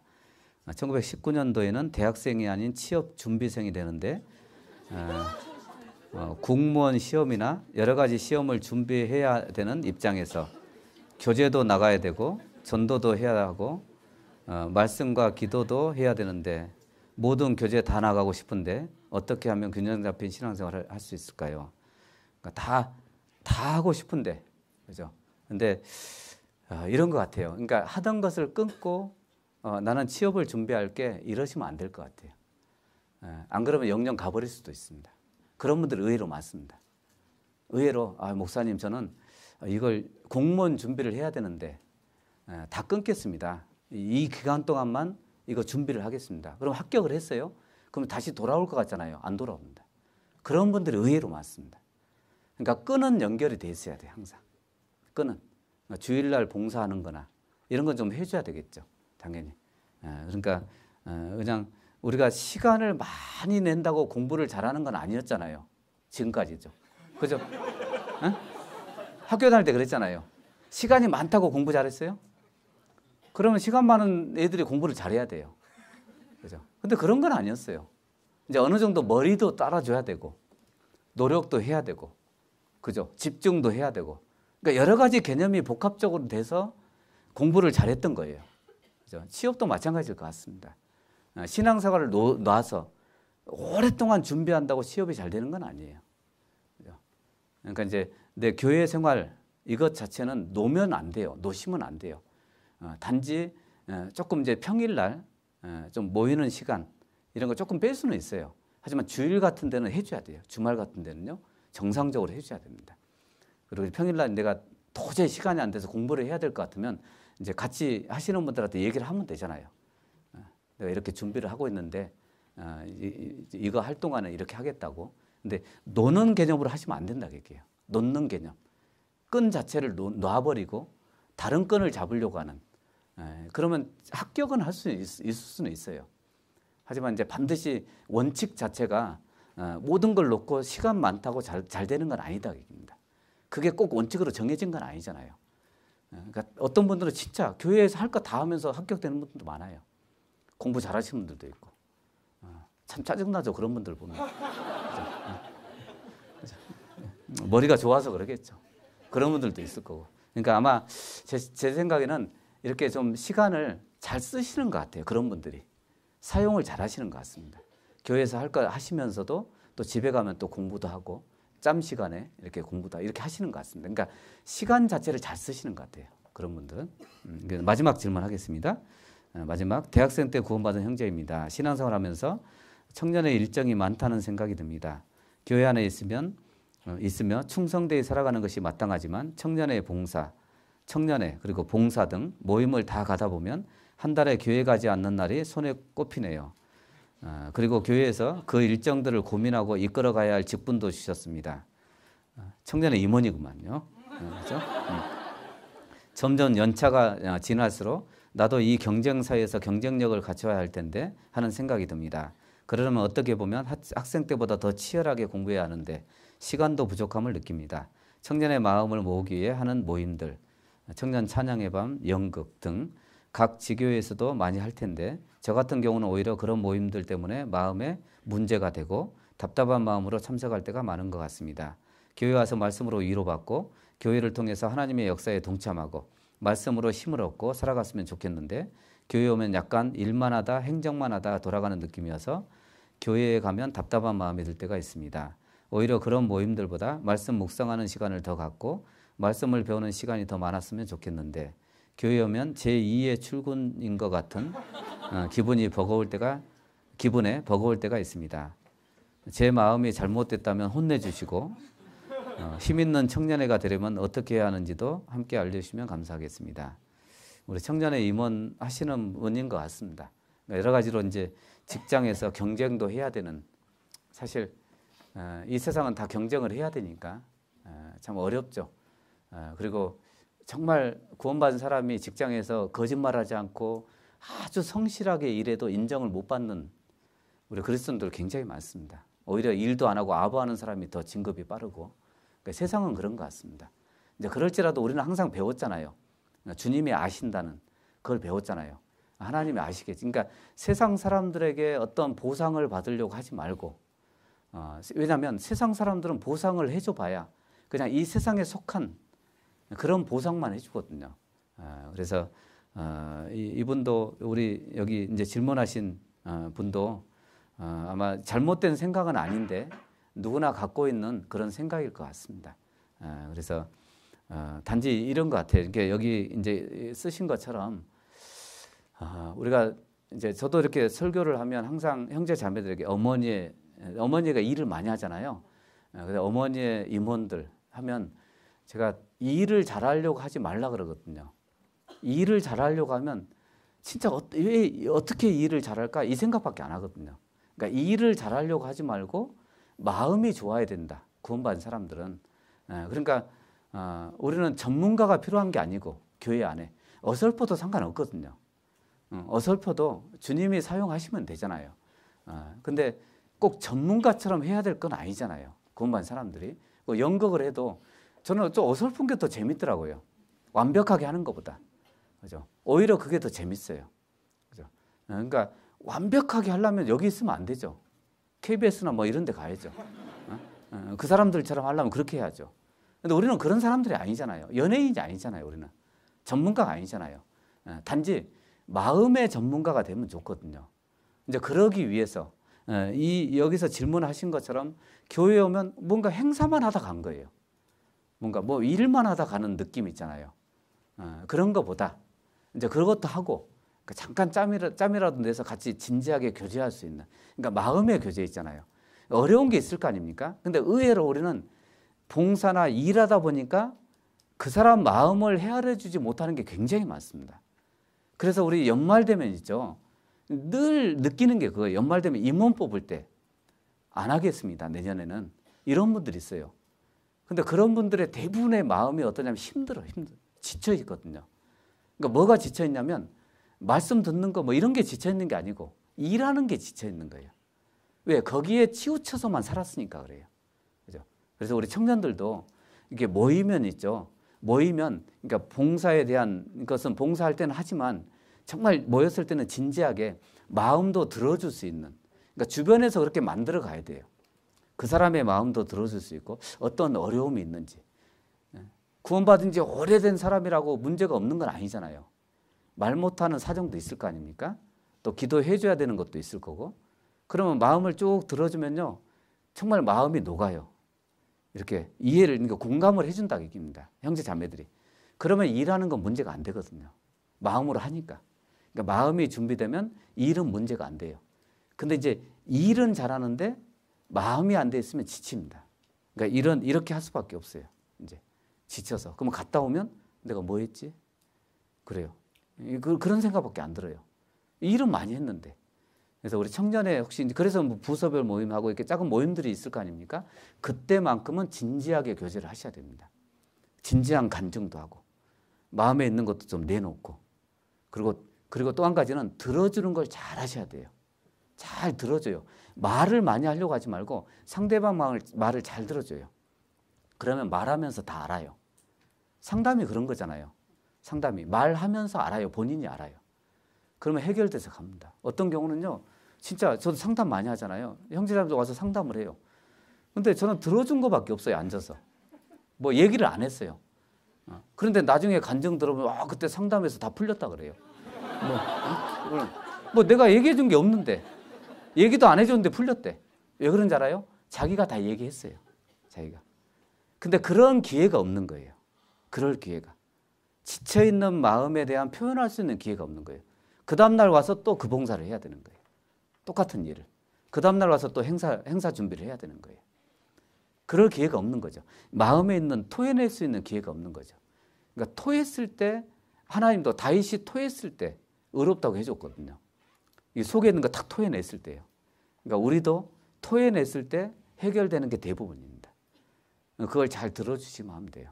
그래서 우리 이제 이분은 이제 청년의 임원이니까 청년회 하시는 분이니까 이제 그렇게 모임을 이렇게 좀 이끌어 가시면 좋을 것 같습니다. 본인도 그렇게 하고 이렇게 하면 좋을 것 같습니다. 여기까지 하시죠. 그죠? 예, 뭐 더 해봐야 졸릴 것 같고 더 해봐야 할 얘기도 없고 이제. 예, 감사합니다. 우리 같이 기도하시죠. 예. 우리 사랑하시는 하나님 아버지 감사합니다. 우리 청년회 때 우리를 불러주셨고 하나님 나라의 귀한 자녀로 삼아주셔서 감사합니다. 이 청년의 시기 헛되이 보내지 않고 진정으로 주님을 위해서 복음을 위해서 또 교회를 위해서 헌신할 수 있도록 주님 도와주시옵소서. 우리 청년들에게 더욱더 지혜의 마음을 허락해 주셔서 이 세상 사람들 앞에서나 또 교회 앞에 부끄럽지 않게 살아갈 수 있도록 인도해 주시옵소서. 청년 동계수련회 귀한 말씀으로 함께해 주시고 또 우리의 삶의 방향도 정할 수 있는 소중한 시간들 될 수 있도록 도와주시옵소서.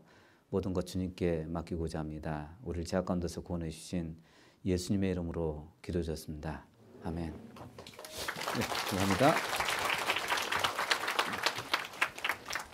네, 목사님 귀한 말씀 감사드립니다. 네, 잠깐만 앉아주시면 감사하겠습니다. 네, 얼마 안 걸리니까요. 오늘 너무나 유익하고 또 교훈이 되며 또 즐겁고 유쾌한 말씀을 전해주신 목사님께 진심으로 감사를 드립니다. 사실 사회 볼 때 이런 말씀을 잘 안 드리는데 목사님께서는 청년회를 잘 아시고 또 정말 사랑하시며 또 서울교회에서도 청년회장님까지 하셨을 정도로 그래서